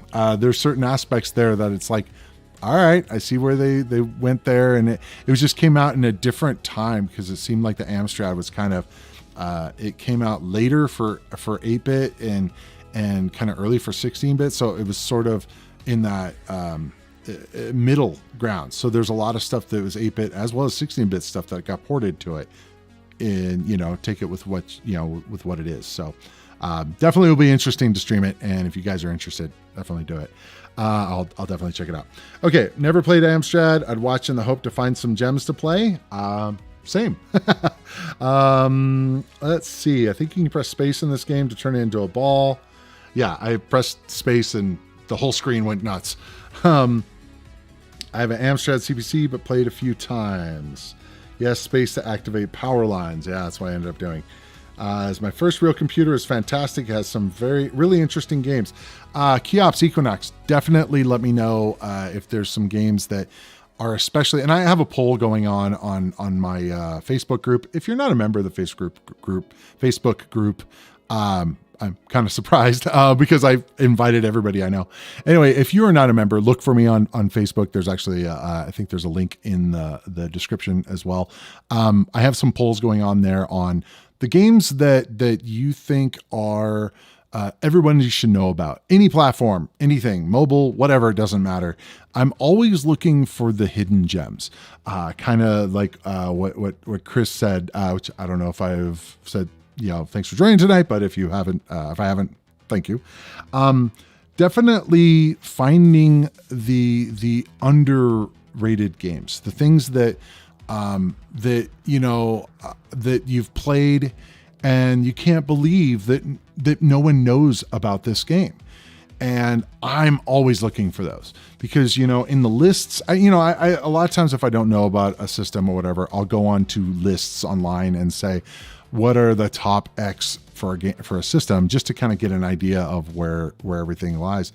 But I always want to go one step further and say, what are the games that, people really love, but don't end up ever on those lists because it's just a more of a hidden gem. So, or indie games, things like that. I absolutely look for those. So if you guys know of ones, especially on the Amstrad or on the ST, there's been a bunch of talk on today on some other games that I should try out. Or any platform, definitely let me know either in the comments here, in chat, on the Facebook group. Would love to hear from you. So, okay, less talky, more rocky.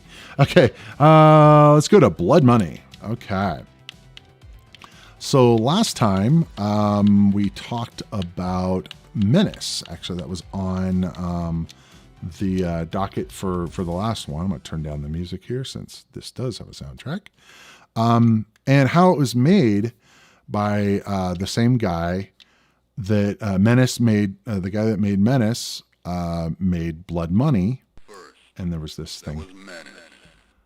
Now, Psygnosis presents a DMA design game. Dave Jones.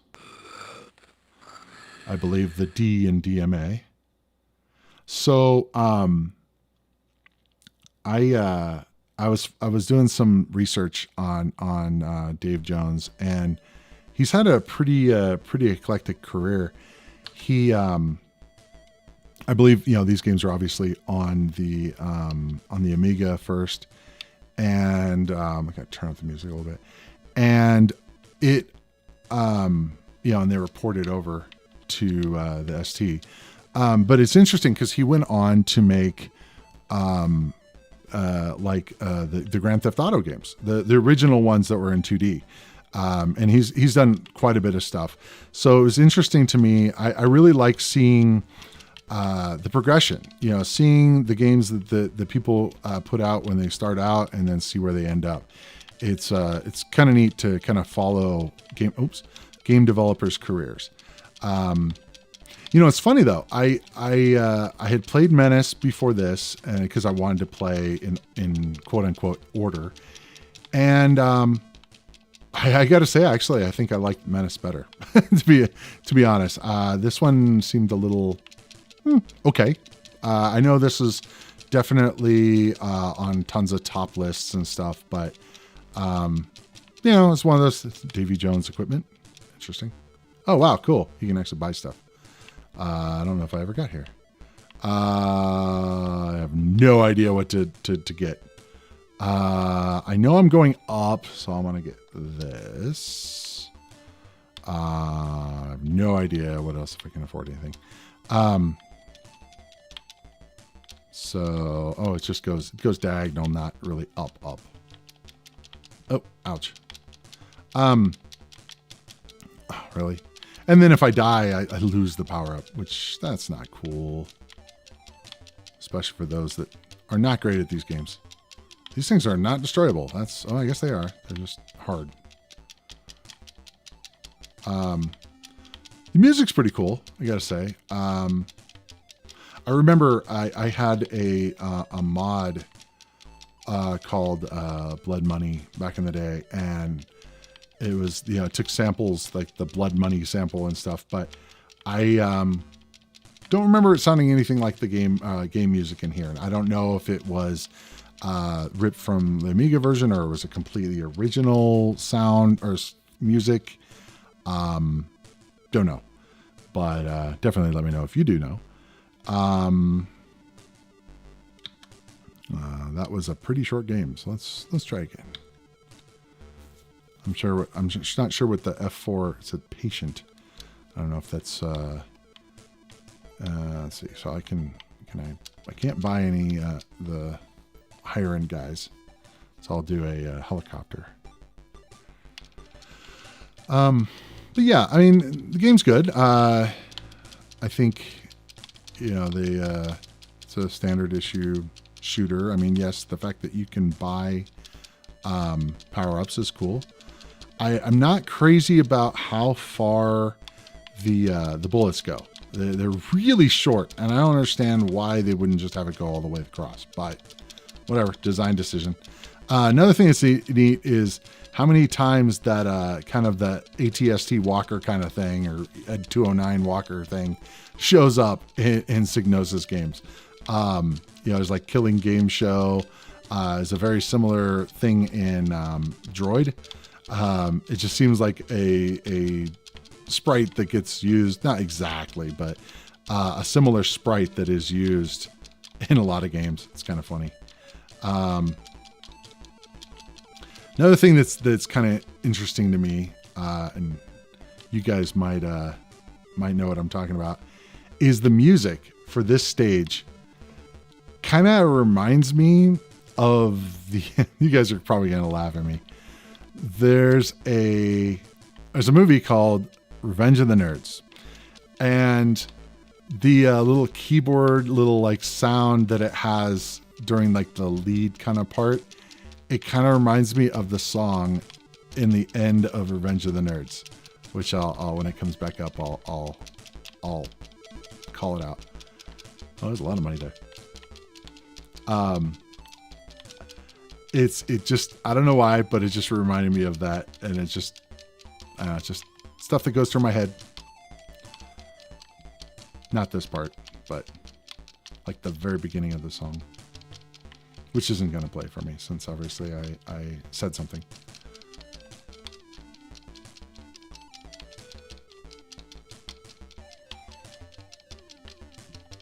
So this is probably officially the furthest I've gotten in this game. I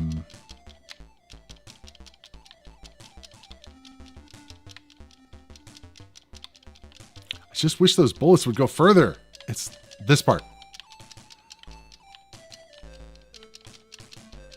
I don't know why, but it reminds me of that song from Revenge of the Nerds. Just it has that kind of, I don't know, futuristic keyboardy sound. Music's actually pretty good, to be honest. Kind of wish it had, I wish that it had done sound effects as well. Oh, weird. You shoot it and it moves as opposed to just continuously moving. That's kind of interesting. Let's see if I can not die.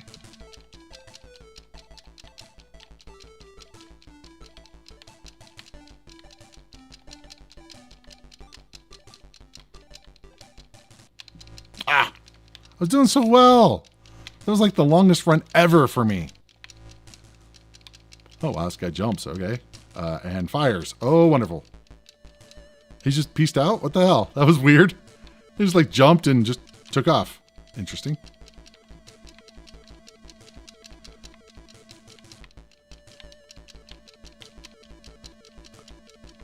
Ah! Oh. No. I can't see what I'm doing here.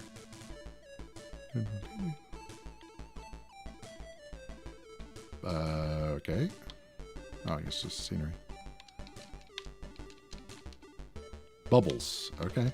Shootable bubbles. With lots of money in them. That was it. Okay.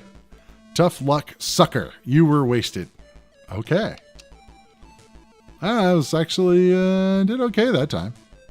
Didn't get on the board, though. Oh, well. That was Blood Money. Go to the next game here after looking at the chat. Okay. This is a very hard game, even if you read the manual. I think this game is way better on the Miggy from what I've heard. Not played it myself. I will eventually play it when I cross that bridge. Have not yet. I think it's another tech demo like by Psygnosis, like many of their quote-unquote games. Yeah, I mean, it seems like a full game to me, but there's just some aspects that I'm not crazy about, but man, it's reasonable. R-Type meets Mr. Helly. Yep, definitely. LOL, yes, I hear it now, the Revenge of the Nerds music. Okay, so I'm not alone. Okay, that makes me feel so much better, Gary, because I'm like going, this reminds me of that song, that silly little like weird song during like the talent show or whatever in that movie, and it's just I don't know, it's just one of those little things that was going off in my brain. So I'm glad I'm not alone. Okay, Pipe Mania. I actually said the wrong term. So there's a game style. I don't know where it originated from. I don't think it was this one, but called Pipe Dream or Pipe Dreams, one of the two. And so Pipe Mania is an incarnation of that. If you guys happen to know the history of that, I'm always interested in that. But the idea is with this game, you're trying to basically there's water that's coming out and you're trying to build pipes as fast as you can so that the water doesn't go where it doesn't want to be. Okay, so and I am not great at this game, and I've been trying to get better, but definitely not there. So let's see. So what we're trying to do is build the pipes faster than the water comes out. And now it's coming out, and then I panic. Panic. These games, when they're too frantic for me. I need time. I can't do it when I'm under pressure. This is not gonna be good. Okay, here we go. Okay, we're doing it.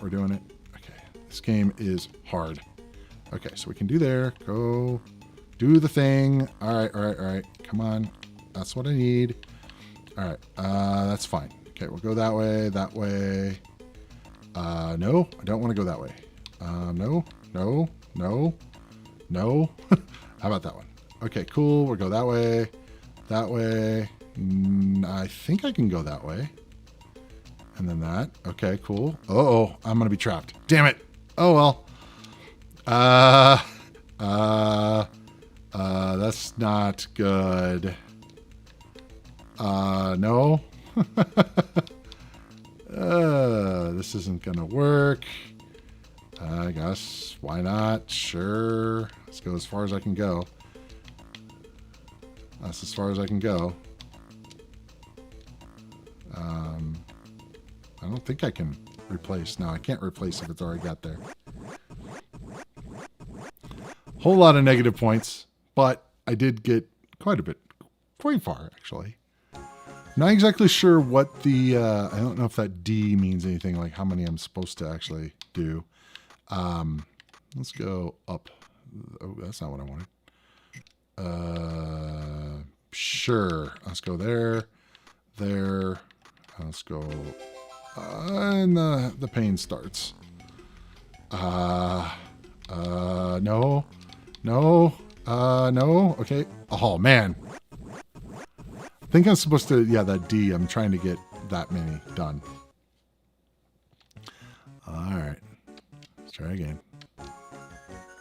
2-player would be interesting. I don't know how that would work. If it's like you're trying to screw over your other player or not. Usually what I try to do is something like this, where I'm going around in a circle. That was handy.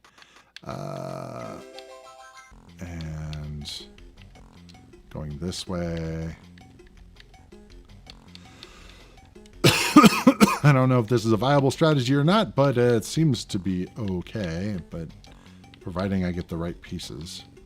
No. Speaking of right pieces, no. Okay. No. Go.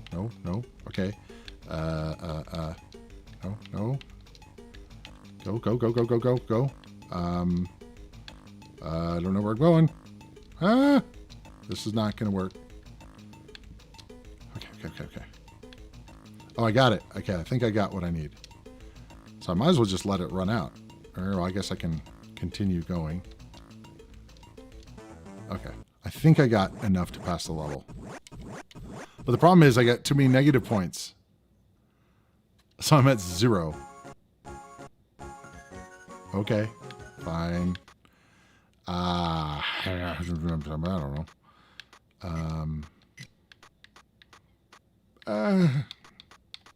Yeah, I don't do well with stress in games. It's just not my idea of fun usually.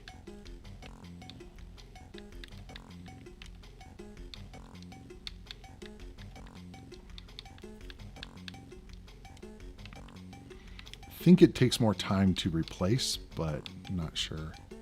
Haven't analyzed it. Why did I do that? Because I'm a dumbass. Okay, let's try it again. Let's go there. No. There. I think that's all I need. Don't place any more, unless I can. I might as well keep going, I guess, if I can. Might as well. No. No. Okay, I'm just going to let this run out.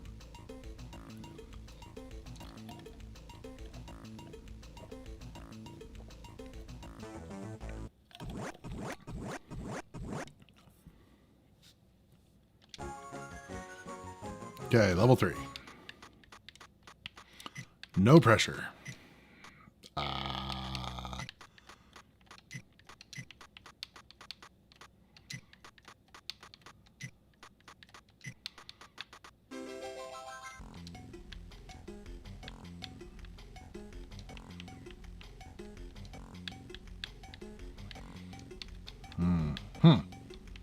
No clue.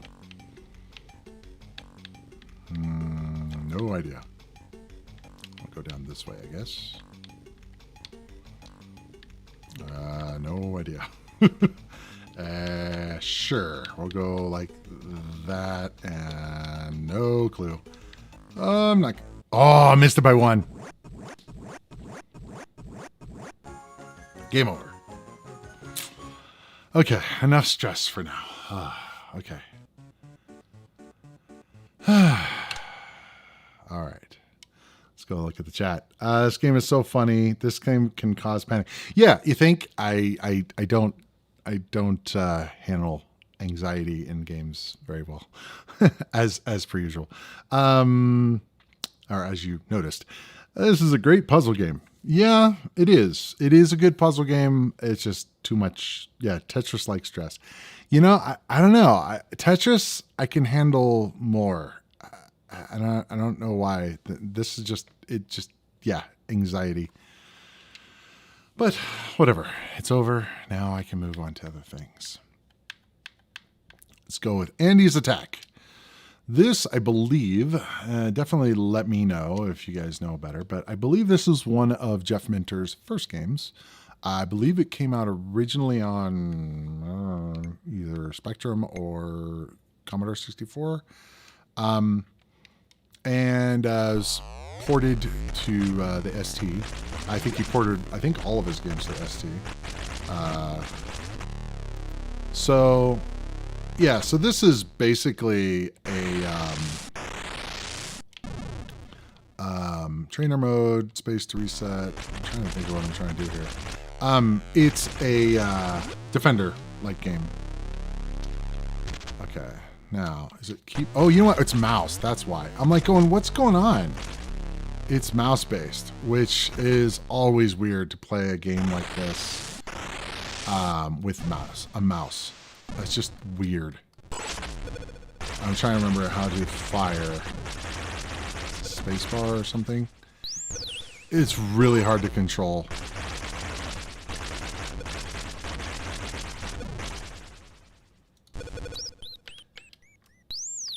Okay, so we got right mouse button switches directions. I believe it's like Alt or Control or one of those fires. If I could stay alive long enough, I can maybe figure it out.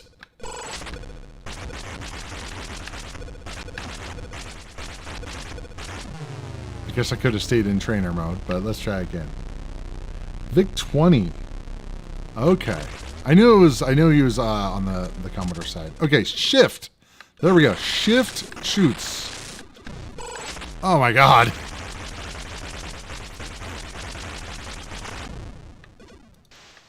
I like Jeff's games, but they're not easy. Especially not this one. I don't know if I'm supposed to be able to show that. Man, the craziness of movement. And that's probably why he did it on the with the mouse. Another thing to consider is I am not good at Defender.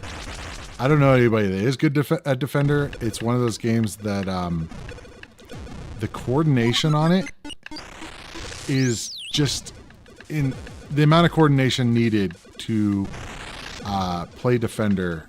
I don't have it. And this is obviously a Defender-like game. I love the colors. I love his theme. I love the way... okay, that was my bad. I love the fact that he has to include beasties in every game. One of the things I have thought about doing is maybe a video, a tribute to Jeff Minter. Break out the Jaguar, play some Defender 2000 and Tempest 2000. But I'd have to definitely play a little bit more in order to do this game justice because it's just hard. Oh, and I think we talked about it last time, or one of the times before when we were talking about Jeff Minter. So he absolutely did the visualization on the Jaguar, yes, but on the Xbox 360, he wrote the visualization. So if you put in your Xbox 360, if you still have one, if you put a CD in, you actually can see Jeff's visualization thing. Okay, this is just painful. I'm sorry. I gotta move to a different game. I was just dying over and over and over again. But anyway, yeah, he did do the visualization there. I looked it up. And I fired it up one time. I was like going, yep, definitely Jeff Minter stuff. I don't remember if there were any beasties in there. Most likely there were. It's been too long. I should fire up Daphne's Xbox 360 just to try it out. But his games always involve, all of his games I think are shooter games, and they're always frantic and they always have tons of stuff going on. And so that's no exception. I don't remember any of the other ones being that hard though. I have Attack of the Mutant Camels and Revenge of the Mutant Camels and all those as well. Those are a little bit more playable. Andy's Attack, I think because it's a Defender game, just makes it just so hard. Okay, what do we got in the chat? Never seen Andy's Attack originally for VIC-20. Yep. This looks hard. Yeah, you think? Reminds me of Defender, Star Array, and Return to Genesis. Yes. Yeah, looking at the radar thing, Gary, that's the only way I've been able to do something playing the game is just look for little dots, and my biggest thing in the actual Defender, and I guess in Star Rail it has the same thing, is the fact that you don't want to kill the bad guys or the good guys. Sorry, so shooting it, it's so hard, and I have mad respect for people that get or that are actually good at Defender, because I have tried. I mean, I consider myself a reasonable gamer. I have tried and tried and tried. I remember one day I was like, you know what? I'm going to try to get good at Defender. And on the arcade, and I did it like in MAME and stuff. And I'm just like, oh my God, I can't do this. This is just, I read like strategies, and it's basically like, well, all you have to do is just shoot all the bad guys and not die. And it's just like, oh, thanks. But looking at the radar is one of the ways I know I've been able to do somewhat okay in there. I mean, there's just so much stuff going on, at least in Defender, at least the beginning is kind of spread out a little bit, not like in your face, like, oh my God, you're going to die immediately if you don't do something. I'm more chill. I like chill games, not so frantic. So I have a hard time getting into that. Anyway, let's see. A big fan of the synthwave aesthetic. Yeah, it definitely has that going on. He definitely likes his EDM slight type music. So the synthwave stuff, which I usually use in my background too. So my cool background. Actually, no, this is not synthwave. I wonder if it's moved over to a lo-fi or something. But whatever, it's cool. All right, let's go on to the next one. It's called Rainbow Islands. So I think we've covered a few of these different games that are I wouldn't say derivative, but related to Bubble Bobble.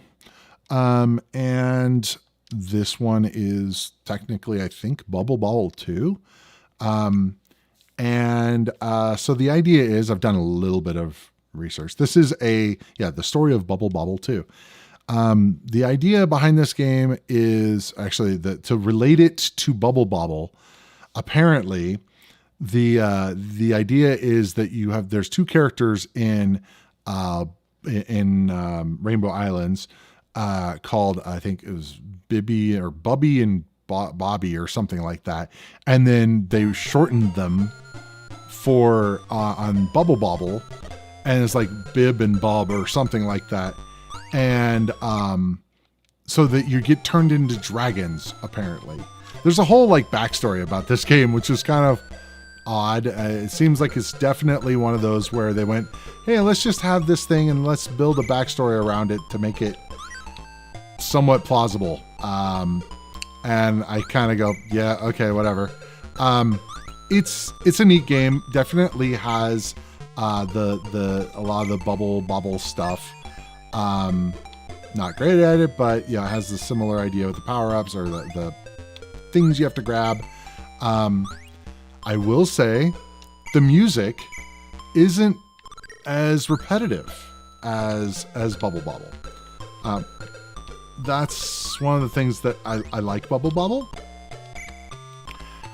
but the music drives me up the wall because it's great the first couple times it plays. Then you want to gouge your ears out because it's just so repetitive. Now this might get there. I haven't played it enough to where it just goes through my brain. I'm probably playing this very badly. I'm sorry for anybody that's a fan of the game. I'm just going around grabbing these things that look like I want to be grabbing. Oh, that's a beehive. Probably don't want to grab that.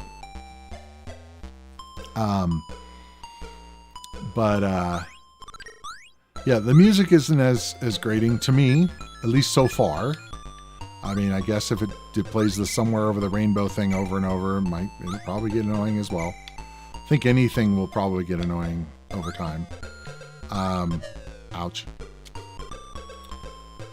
I love the colors. I love the. I mean, it's an arcade game, so and it's actually. I mean, as far as arcade games go, I think it's a faithful port. You know, I have seen. Sorry, my bad. I have seen. I believe it in the arcade, and it looks just like it. So they actually, I think, did a pretty good job of porting it.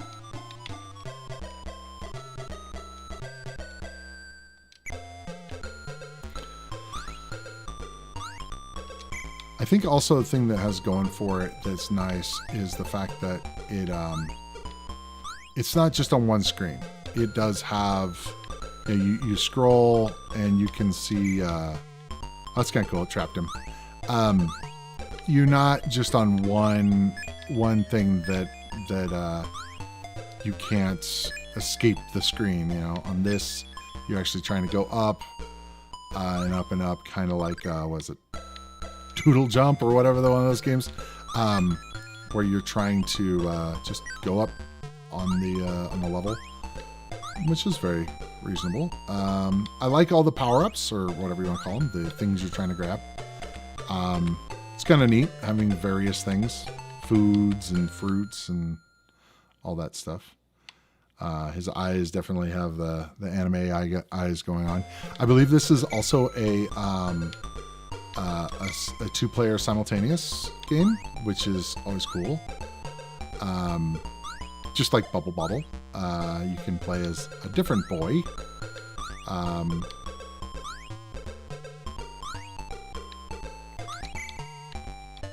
Oh, okay. I guess that was a good thing. Oh, wow. Got a whole bunch for that.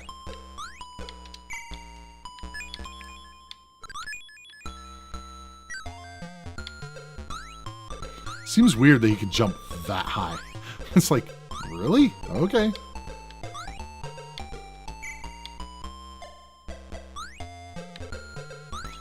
Music's starting to grate a little bit. Hurry up, hurry up. Okay. I will say I like it better than Bubble Bobble. That may be sacrilegious, whatever. But it definitely seems more fun to me. It's kind of a weird looking bird. It's got like all cross-eyed looking. Uh-oh. I think it's funny how when you fall, you do the same kind of thing as in Bubble Bobble with the flapping your arms, like that's really going to help. Oh, that looked like it was a good thing. Ooh, that was high points there. No, don't. Ah, flapping. Ah, went all the way to the bottom. Oh well.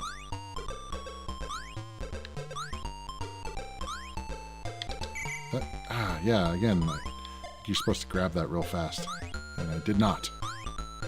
Yeah, that bird is funny. His eyes, they're all cross-eyed and stuff. Uh-oh. No. Ah!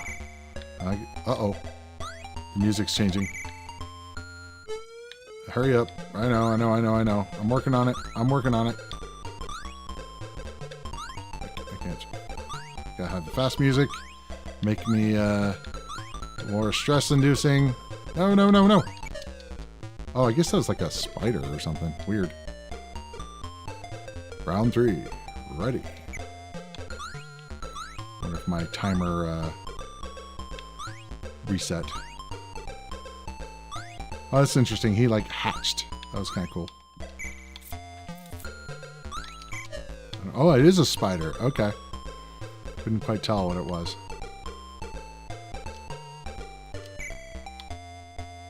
Uh-oh. No. Oh, boy.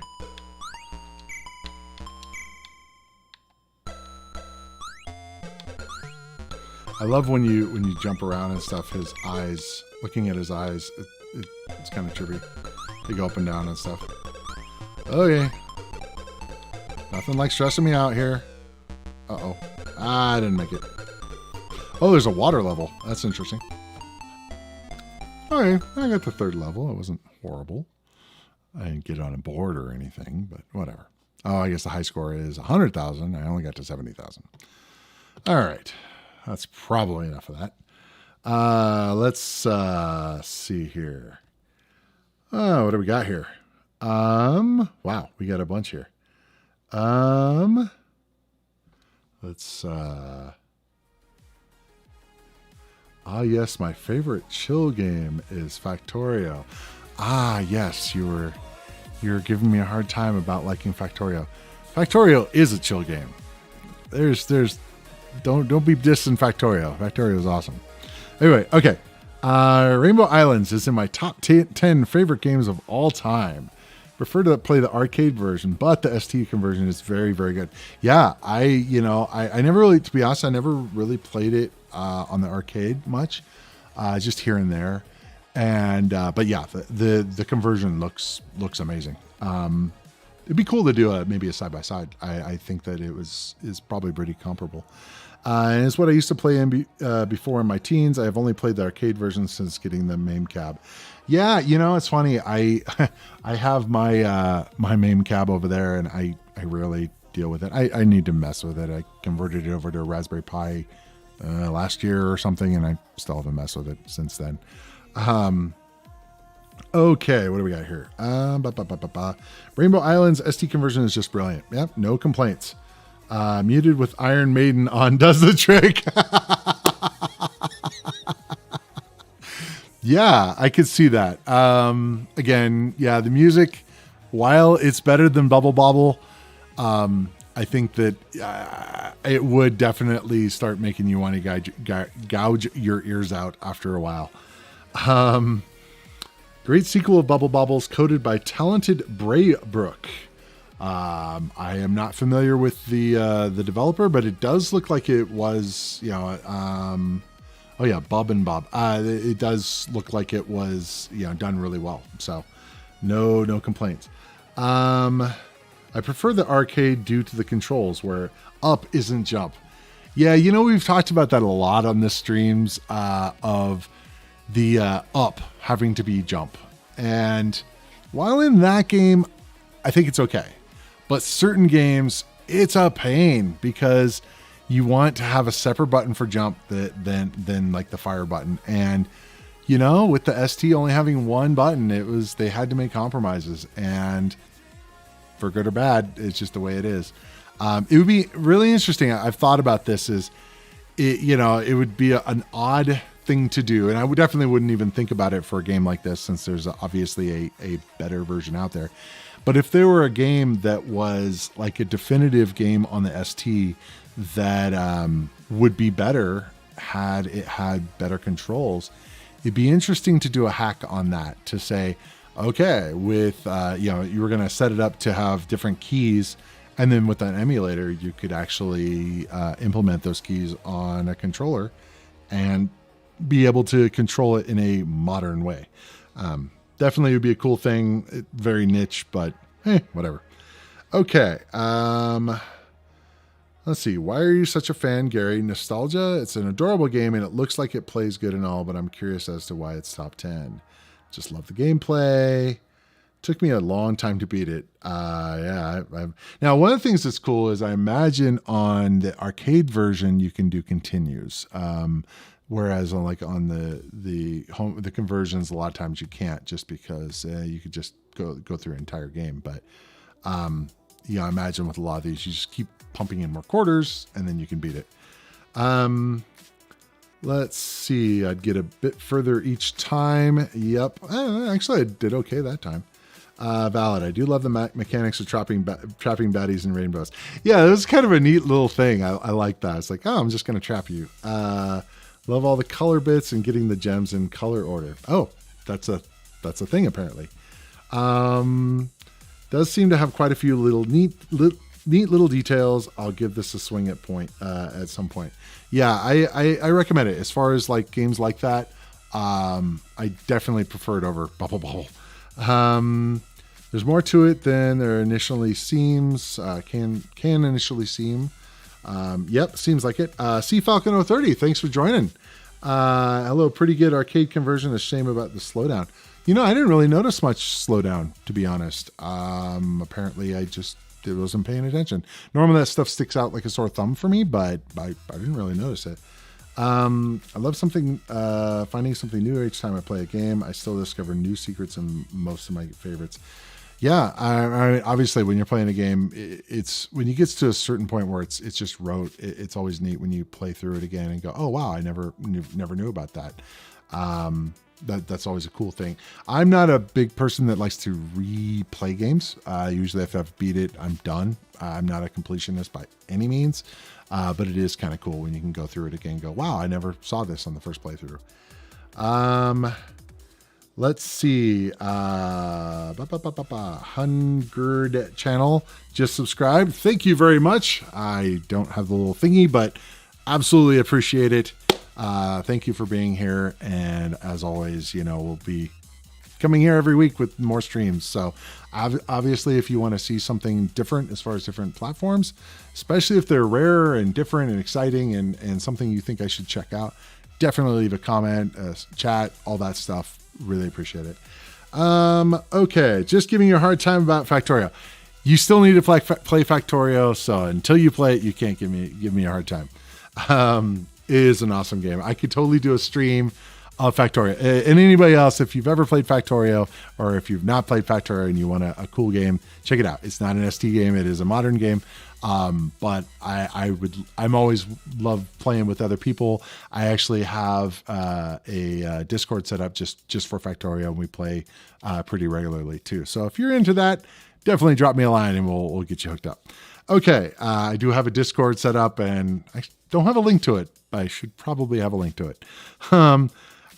Street Fighter II. It's funny. I was just watching I watched High Score, the documentary series on Netflix.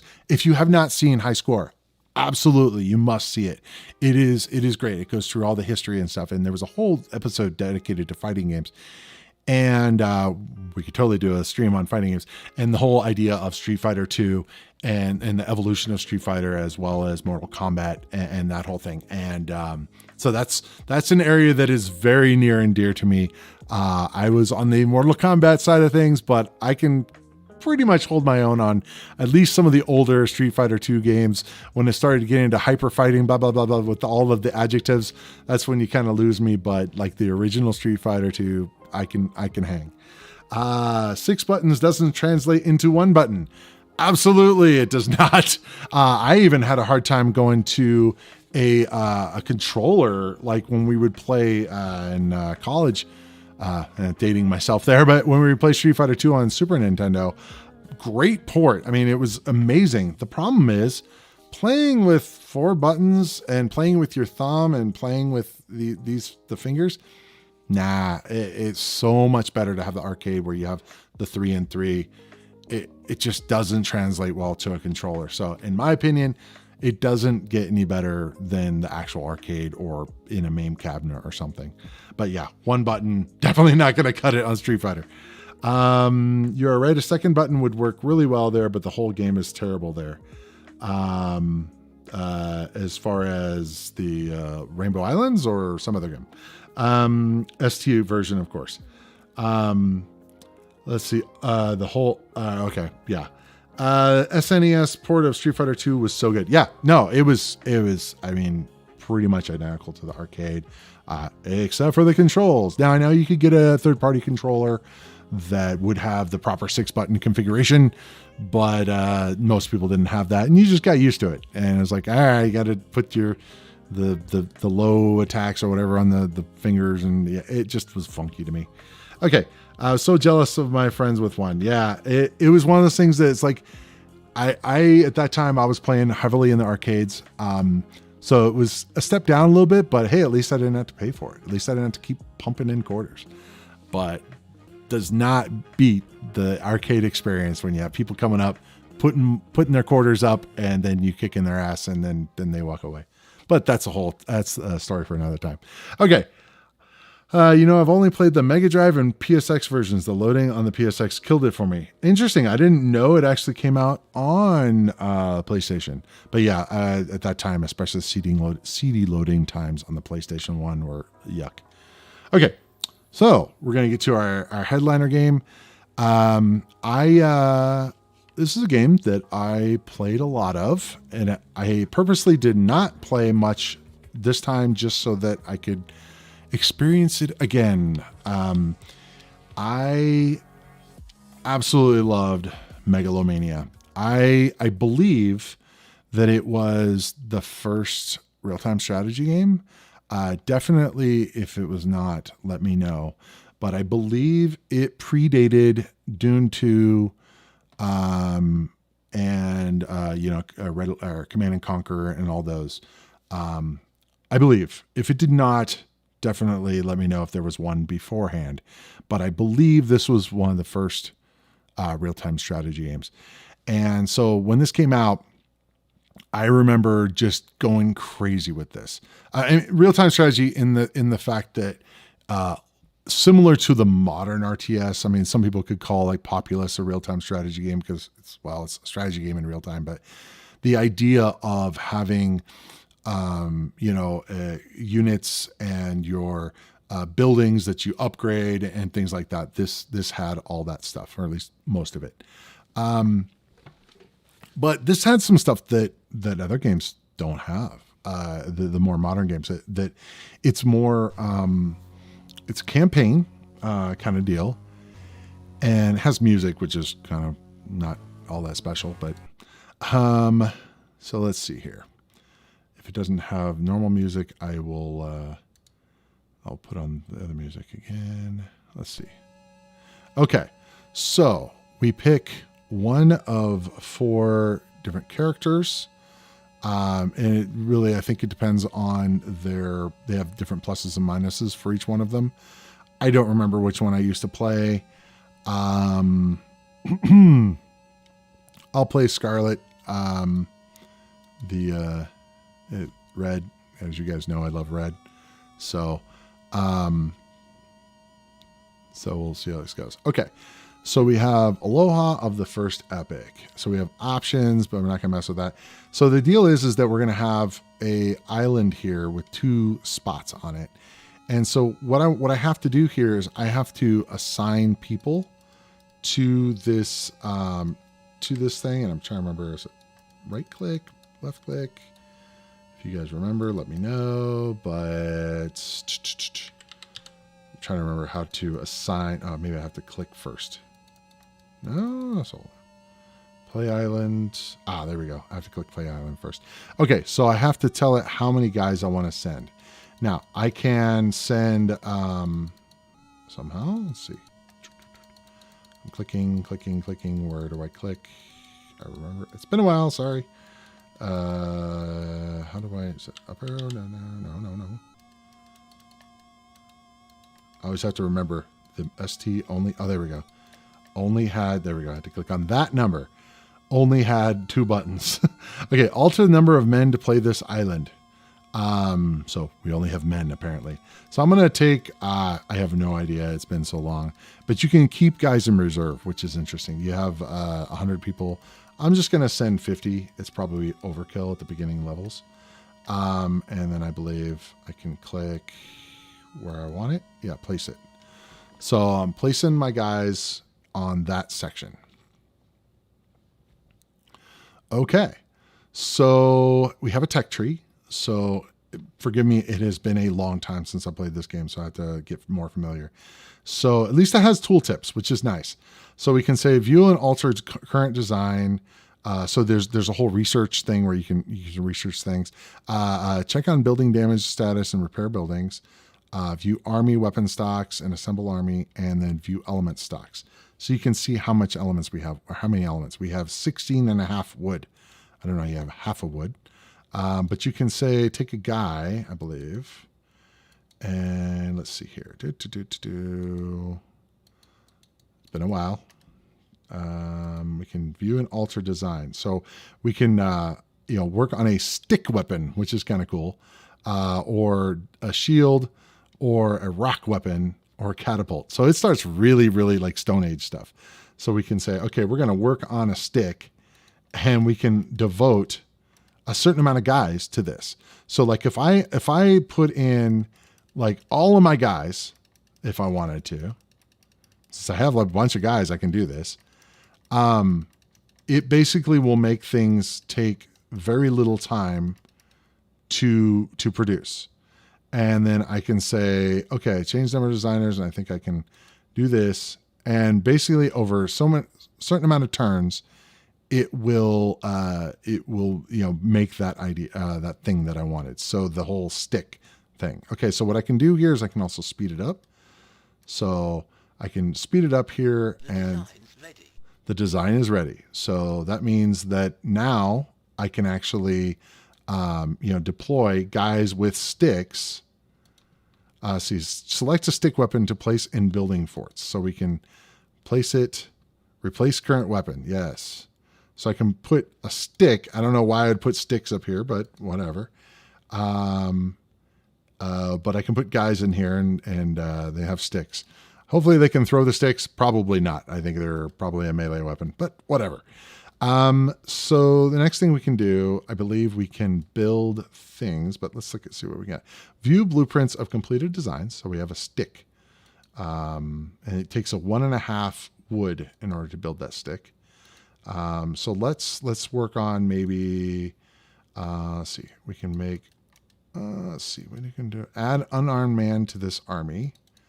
So we can make an army of guys.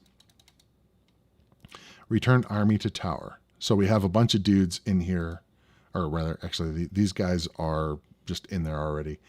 View and alter current design. So we can actually say, let's design a catapult. It looks like more like a, not a catapult, but a slingshot, but whatever. And I can assign guys. The UI on this is actually pretty good. It's right click to add and left click to subtract. And I can do the similar thing. I can hold this down and assign all these guys to this. Probably not the best solution in the world. Most likely they're going to be coming in and attacking me soon. But that's okay. I believe we can view what he's doing. Apparently he's not doing a whole lot. That's fine.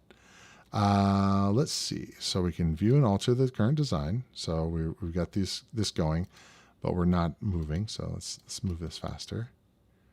And this will go do. And it shouldn't take very long. So we've advanced a tech level. So we've advanced the tech level. Advanced the tech level. So now we can build a building here, I believe. So we do actually, the guy, I probably want to slow that down. They do evolve over time. So the guys, and actually the population will grow. So we started off with 50 something. Now we have 74, which is kind of cool. So we can look at our stocks. We can say we can mine Moonlight, or we can mine Bethlehem. Sorry. So I can actually assign these guys to mine these guys, or mine this stuff. Why not? I have no idea what it's used for. It's been many moons since I've played this game. So these guys are mining that stuff. And let's see, what else can we do?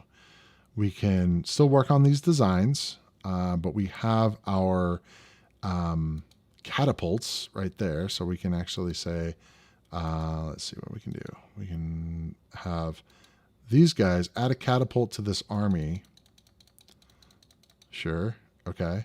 And now we should have guys there with the catapult. And, if you're screaming at me in the chat, sorry, it's been a while since I played this. Okay, check on building damage and repair buildings. We don't only have the one building here, this castle. But I know we can build other buildings. It's been a while, but let's see here. Element stocks, that's the same thing. So we now have half of one of these, or now we have one of these and one of those, so because we're mining them. That's cool. And let's see, I'm not sure I remember how to build a building. Alter designs. So check on building damage status and repair buildings. I don't know if I can build that yet. It may be just that really slow at the beginning, and that's quite possible. I'm used to other games where you're like jamming. Okay, so they are attacking me. So, so these guys, I can actually say view army weapon stocks. So these guys, we can place the catapults I believe, in the towers. And, so these guys, oh, wow. So I'm placing the army in the towers. And so these guys are mostly wiped out now. With the catapults, it took them out. I don't know why they call it catapult. It's a slingshot, but whatever. So it looks like view the details of armies in current sector. Now what we can do, I believe, is we can send these guys, remove army from sector, place army in this sector. Let's see, how do we go to the other sector? I'm trying to think. Let's see here. We can see our status. I'm trying to think of how to get out view map. Okay. So remove army from this sector, place army in this sector. And now I can send my guys over to the other building or the other area. And I believe I can just make this faster and they can just take out this other area. We've won. Very simple. Eventually you get into where you have multiple sectors. You control multiple sectors and you can build buildings and you can do all that stuff. It starts off as very, very simple and then it grows and grows. See, now we have 4 sectors. So we can say, play the island. Now, the thing is that I already used 50 of these guys. I probably don't want to, if I were playing this long term, I probably wouldn't want to use this many guys. But whatever, for the sake of just to show you guys a game, I'm going to go ahead and play this with all of my guys that I have left over. Now, what I don't understand is why I didn't get those guys back since I won. But whatever. So again, I can work on a design, and why not? I'll work on a catapult and I'll put all the guys onto it. Might as well. And then I'll make it faster so it'll go through the design very quickly. So almost there. The design's ready. Okay, and then maybe what I want to do is work on to design the shield. Why not? My guess is they're going to send dudes over pretty fast, but whatever. The beginning of the game, maybe not. So we have catapults and shields. I'm not sure. We've advanced a tech level. Okay, so we've advanced the tech level. So let's go back and then let's mine moonlight. Not sure the purpose, but we'll mine some moonlight. And we'll assemble an army. And, I'll just go ahead and put these guys here. And I'm going to send them over to this one already. And probably, I don't know, we'll see what happens. So it looks like he's actually putting stuff over in this sector too. So that should be interesting. We've conquered the sector. Okay, now I can remove them and place them up here. And they can take out these guys too. So that time I just went for it.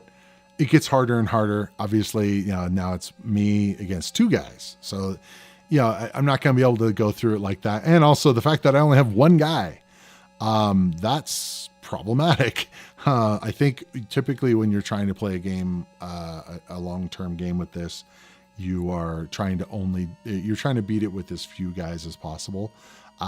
Throwing all my guys out there was probably not the right way to go. Again, been a long time, but you get the idea of the game. It is definitely fun. I remember playing it for many, many, many, many hours back in the day. So, all right. So, yeah. So that was Megalomania. I don't know if you guys have seen that, but let's look at the chat here. Okay. On the Super Nintendo, I preferred Killer Instinct over Street Fighter II. Really? Okay. Killer Instinct was one I was like, it's good, but it's not like the others. For people that were like into the fighting game genre, it was once Street Fighter II came out, it was massive. I mean, everybody had to have a fighting game. And so I remember one of the craziest ones that came out was Time Killers, if you guys remember that one. In the arcade, it was like 9 buttons or something, and they totally went with the whole extreme thing like Mortal Kombat did, where you had like a guy with a chainsaw and you could like cut off heads and stuff, or I think you could do body parts or something. It was just crazy. They were like, okay, they like violent video games, let's do it. Killer Instinct was, I think, that was one where they did the combo breaker thing. I think that's when they started doing more of the combos in the game. And so I mean, obviously it evolved from there, Tekken and all those. Personally, I played through, I think, almost all of those games. I still have a special place in my heart for Mortal Kombat, and because that was kind of my first. And but I definitely have mad respect for Street Fighter. So I haven't played any of the modern Mortal Kombats, but the old school MK1, I'm all over it. Okay. Let's see. Megalomania. Ergonomically terrific. Yes, I absolutely remember all of the samples. The live's been destroyed, stuff like that. It's just, those things stick with you forever. I mean, it's one of those things like the ergonomically terrific. I totally could hear the guy saying it. And never played Megalomania. Yeah, it's a top 5 game for me as well. Like Stunt Car Racer. It's even though it definitely has a lot of the same things like with the real-time strategy, like we talked about. Or I talked about. You guys listened. It definitely has different things in there that a lot of the other games don't have. So it's definitely worth playing, even if you normally play a lot of the modern RTSs, whatever the cool kids are playing these days. But it definitely it has stuff in there that's worth playing today. Playing that, I'm kind of going, wow, I kind of want to play this again. Maybe I'll do a long play video of it or something. If you want to see that, definitely leave me a comment. Let's see. We have a bonus random game if I have time. This sounds kind of like an encore, Gary. Wow, we have 2 people wanting a random. You guys want more random? You want some random games? Okay, I can do that. So it sounds like we're getting people wanting an encore. I can do that. I got nothing going on.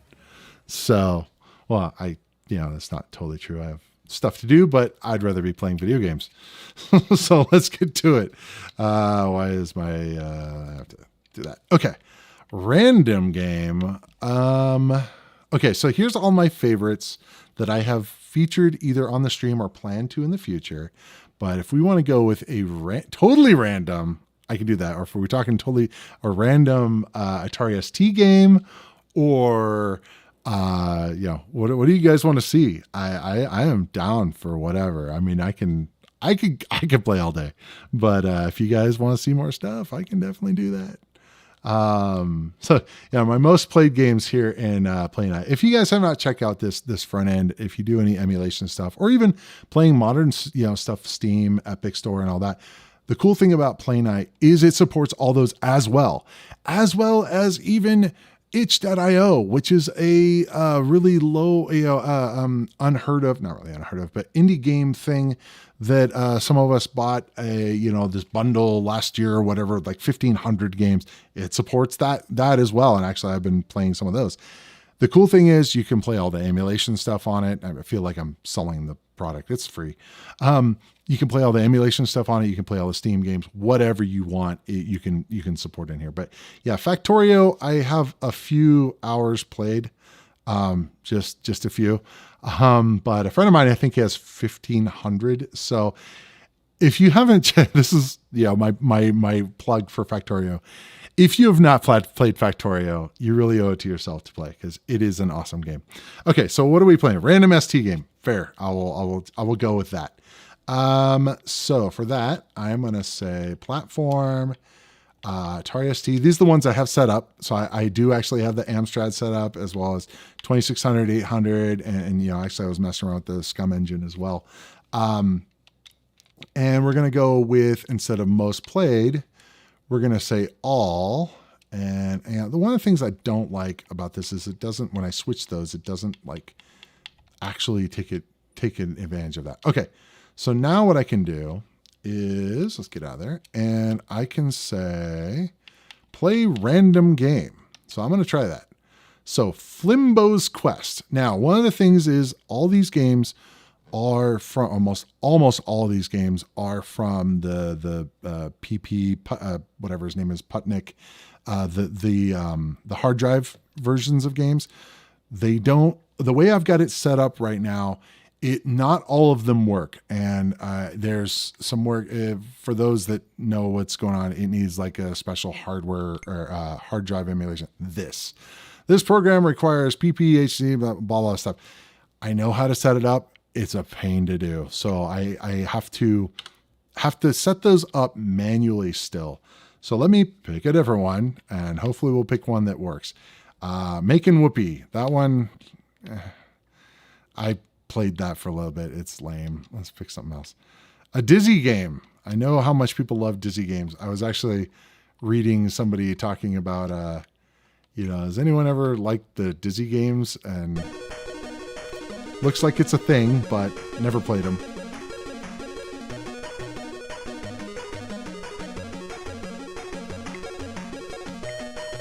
It's a little loud. Let's turn that down. So, never played any of these games. I know it's a whole series of games. No idea. Looks like a platform-ish game. Let's not jump into the fire. I didn't mean to. Okay. The jump is kind of insane, actually. Wow. That is some crazy jumping action. Okay, I don't want to jump in the fire. How about we jump here? No. That troll looks not happy. He looks kind of dizzy or something. I'm guessing if I go over here, I die. Oi, where do you think you're going? Okay, so I don't die from him.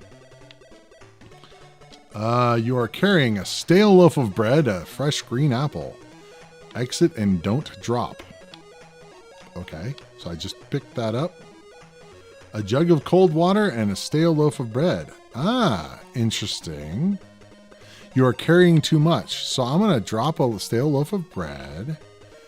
Now, can I drop it? You throw the jug of water onto the fire and the flames are quickly quenched. Nice. Okay, I'm down.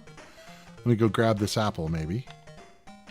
Exit and don't drop. Okay, can I grab this stale loaf of bread? Yep. Okay, cool. All right. Let's see, what do we got here? I kind of like the jump, but it's just slow and like insanely far. Let's see. I probably don't want to jump onto the water there. I'm guessing I would die. That's just a crazy amount of like jumping, like spinning action there. I mean, I guess it is kind of a ball, but does button do? Oh, button does this. Stale loaf of bread and a fresh green apple. Since I can't fire, I'm guessing that he might want that loaf of bread. I don't know. Let's see. You want the loaf of bread, dude? Okay, so maybe not. I'm guessing that... Okay, will you come over here? There we go. The ravenous rat eats the loaf and runs away. Okay. Cool. Can I jump up that way? I can, but it doesn't look like I can... Oh, there we go. Okay, cool. What's this? Poison? Bottle of whiskey. Okay, cool. Oh, no, that's not good. You fell in the water and drowned. You lose a life. Okay, well, that's reasonable. Okay. I can go back down. Okay. Oh, but I can't go to the right. So, okay, cool. Oh, let's try again. There we go. Let's jump up here. What do we got? Is that a shield? Uh-oh. No.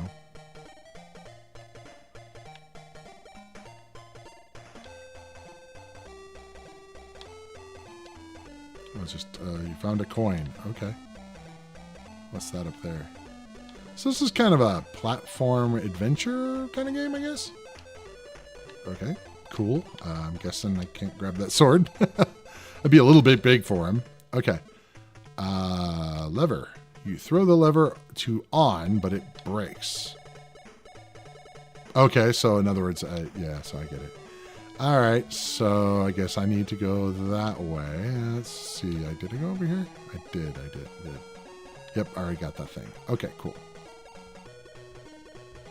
This isn't bad. This is definitely workable. It's oh, the torch? Really? The torch burnt me? Wow. Okay. But it's puzzly. Man, it's cool. Actually, I don't dislike it. All right. I mean, probably don't need to see more of it, but let's see. Let's see. Random ST game. I really need to check this front end out. Yeah, I actually have a video on setting it up. It's very, very basic, and I'm going to do a whole series on it. And I need some thumbnails made, so I need some help from people to help me on that. Let's see. Oh my God. Oh yeah. You got some rookie numbers in your hours played there. Yes, I know. Only 400 and whatever, 90 hours or whatever. I know. Working on pumping them up. Okay. Oh my God. There is a random game feature. Yes. Especially. So I got to show you when I turn off the filters and I say all games, then I have like all of my Steam games, all of my emulated games, everything. I've got everything in here, and I haven't even added games like the MAME games and all that stuff. So I've just got an insane amount already, and some of these are indie games. But the cool thing is you can pick a random game, and it'll pick throughout all of them. Have no idea which version of 1942 this is. It could be the Amstrad version. It could be the ST version. I think that's probably the only ones it could be. But yeah, having the ability to have a random game for someone like me that I love sampling games. This is one of the things I really love about doing this show is the fact that I'm able to play a game in just bite-sized chunks. I am not one. I have learned a long time ago that I am not a person that will beat a game unless I really love it. And then there are a handful of games that I actually will play through the whole thing. But for the most part, I like to sample it and move on. So for me, doing 10 minutes of a game actually can be just fine. So that's why I'm loving doing these streams. But yeah, the random game makes that perfect because in the past, like I don't know what to play. And a lot of times having the Steam, having the ability to do a random game helps me dramatically because I can go, yeah, sure. Never tried it. Let me check it out. Okay. Let's see. I used to play Dizzy so much on the ZX Spectrum. Yeah, I believe it was from Spectrum or Amstrad, one of those. I was like, I know that the Dizzy games are a thing because I saw somebody mentioning it. It's not horrible. I don't see a problem with it. When you can't find anything else to play, I know they probably get a lot of flack, but to be honest, there are a lot worse games. There are a lot worse games out there. What a strange game. It's actually not too bad. I like the idea of the puzzles and finding items and dropping it on there. It's similar to the idea to like almost like a text adventure, but in video game in graphical form. The crocodile is hard. You have to time your jump onto the mouth when it's closed and quickly use the rope object when you hand it. So the thing is, the jump is insane, like how slow it is. So that would be really hard to time that, because it's like, okay, I'm going to jump now. I'm still jumping. I'm still jumping. Okay, now I'm done jumping. That was the part that, I mean, comically long times for jumping. When you have it. Yeah, I figured as much. Dizzy first came out on the Amstrad. Oh, okay. Yeah, I had no idea on the history of it. That was the first time I played one. I had heard of them, but that's about it. It's a very British game. It makes sense to me. Again, didn't have that over here, but not a problem. Let's see. Let me just pick a random game. Let's see what we end up with. Magic Boy. I believe that it actually is an ST game, or let's see. Yep, it's an ST game. It loaded the ST emulator. So let's see what we got. This was actually one I think. Yep, this is the thing that happens if it doesn't, the hard drive emulation stuff doesn't work. Unfortunately, that's more of a pain. If you're on a real ST, I think it works much better since, well, you have a real hard drive usually, and you put it on the hard drive and it is able to do that. Have no idea what that is. That doesn't look fun to me. Just by looking, I'm basing judging a book by its cover, but it just doesn't look fun. Okay, so let's see what this is. This is an Amstrad game, and let's see what happens here. Let's see if we have. It's not showing up. Give me one moment. Desktop. Actually, I can go to my desktop. Go here. That'll work. Okay. Please don't remove that screen. Okay. Shareware game, huh? Okay. Interesting. It's kind of cool. The emulator I'm using has, like, it says the sound effect and stuff for it. One of the things, so getting a sneak preview of Amstrad games. One of the things that's interesting on the Amstrad, I have no idea what I'm doing, is that the sound on it was really good. The graphics were okay, but the sound, I was really impressed with. Let's see if I can land in there, I'm guessing. And boom. I'm guessing the green balls are not what I want to touch. I'm guessing. Kind of reminds me of like jacks or something. Uh-oh. Yep, I was right. If you guys have ever seen this, let me know. It looks like it was a shareware game. Oh, that's kind of crazy. You can get crazy with the bank shots and stuff. Oh, really? Wow.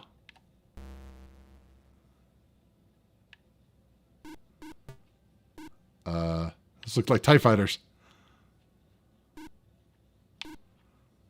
It's rudimentary, but the physics on it is interesting. It's got a lot of inertia when you move around. So that was my first Amstrad game on a stream. You guys are first ones to see that. Okay. Sound chip says very similar on the ST. Yeah, I noticed that. Actually, it was a Yamaha chip, and so the music actually sounded very similar. But on an 8-bit machine, that was the thing that tripped me out. I'm like going, wait a minute. So I think that's the one of the things that was interesting to me on the Amstrad is the fact that it came out, and I don't know if this was a good or a bad thing, but it came out as kind of late for 8-bit machines, and so like that, I think it just had extra hardware, and the fact that it had like 80 column mode, I was like going, what? So I was like playing Zork and stuff on the Amstrad, and I'm like, huh, that looks way better than it did on the on my Atari 8-bit. And the fact that I think it ran at like 4 megahertz or something, so it was actually faster for an 8-bit machine. So obviously it was the Z80 processor, so it wasn't apples to apples, but still it was different than what I had dealt with. So it's kind of like I am actually very interested in doing that, as well as some of the other obscure to me systems. The MSX. I actually wouldn't mind going back down to like the Spectrums and stuff like that as well. So obviously, if you guys want to see that, let me know. And I probably will do something like 2 streams, one before this one, because especially if I'm doing more on the European stuff. Obviously, it's I have to go by what people would want to see. I think there's a lot of Americans that have never even heard of these machines. It would be kind of cool, but it's hard to build an audience. But so I see probably switching it up eventually, maybe getting off of STs. Don't want to scare you off, but probably having at least one stream a week that's Atari based. So you probably can guarantee that. Okay. Okay, I got to go now, but it's been ace. Gary, thank you for showing up. I really appreciate it. Even though it's been a couple weeks, whatever. Didn't miss much. Be sure to check out the last stream if you did miss one. And the unlucky fact that the CPC is most games for ports were Spectrum and didn't utilize CPC specific hardware. I did see a lot of ports that were from Spectrum. And it's kind of unfortunate. A lot of times I know a lot of the ports were kind of phoned in. And that's the way it is with a lot of things. I mean, if you look at like a lot of the ST games, it's like they could have done it so much better, but they didn't. And it was just unfortunately it's a money grab. It's like the little developers, they get money. They get a license and they're crank out a game to be able to get money for it. It's like, okay, yeah, we checked the box. It's also out for Atari ST, and even though it's not necessarily a great game, so I can't imagine it being much different for the Spectrum and the Amstrad. So I mean, it's one of those things that for me, I would like to see it as the games that did utilize the hardware. As opposed to just a port. Because I mean, if it's just a port, I'd rather play it on the original machine, to be honest. Like playing some of these MAME games or rather some of the arcade games, I'd rather play it on the arcade version versus a conversion. And just because it's the most authentic usually. I mean, sometimes when they do a port, they do a better job than the original, but it's very few and far between. Lazy ports. Absolutely. That's summing up my entire paragraph of what I said into 2 words. Thank you very much for being there. Anyway, so I think we're probably wrapping up here. As per usual, I really appreciate you guys being here with me every week. And let me know in the chat and the comments. Actually, what's funny is I don't know if you can do comments on the video until after the stream ends. Really appreciate you if you do leave comments for me, because it does promote the video more, and as well as like and subscribe and all those good stuff. I don't like begging people for it, but it's one of those things that helps me out, it helps the channel out. And I really like to do this stuff for you guys every week. I have a blast with this. This is something I look forward to every week.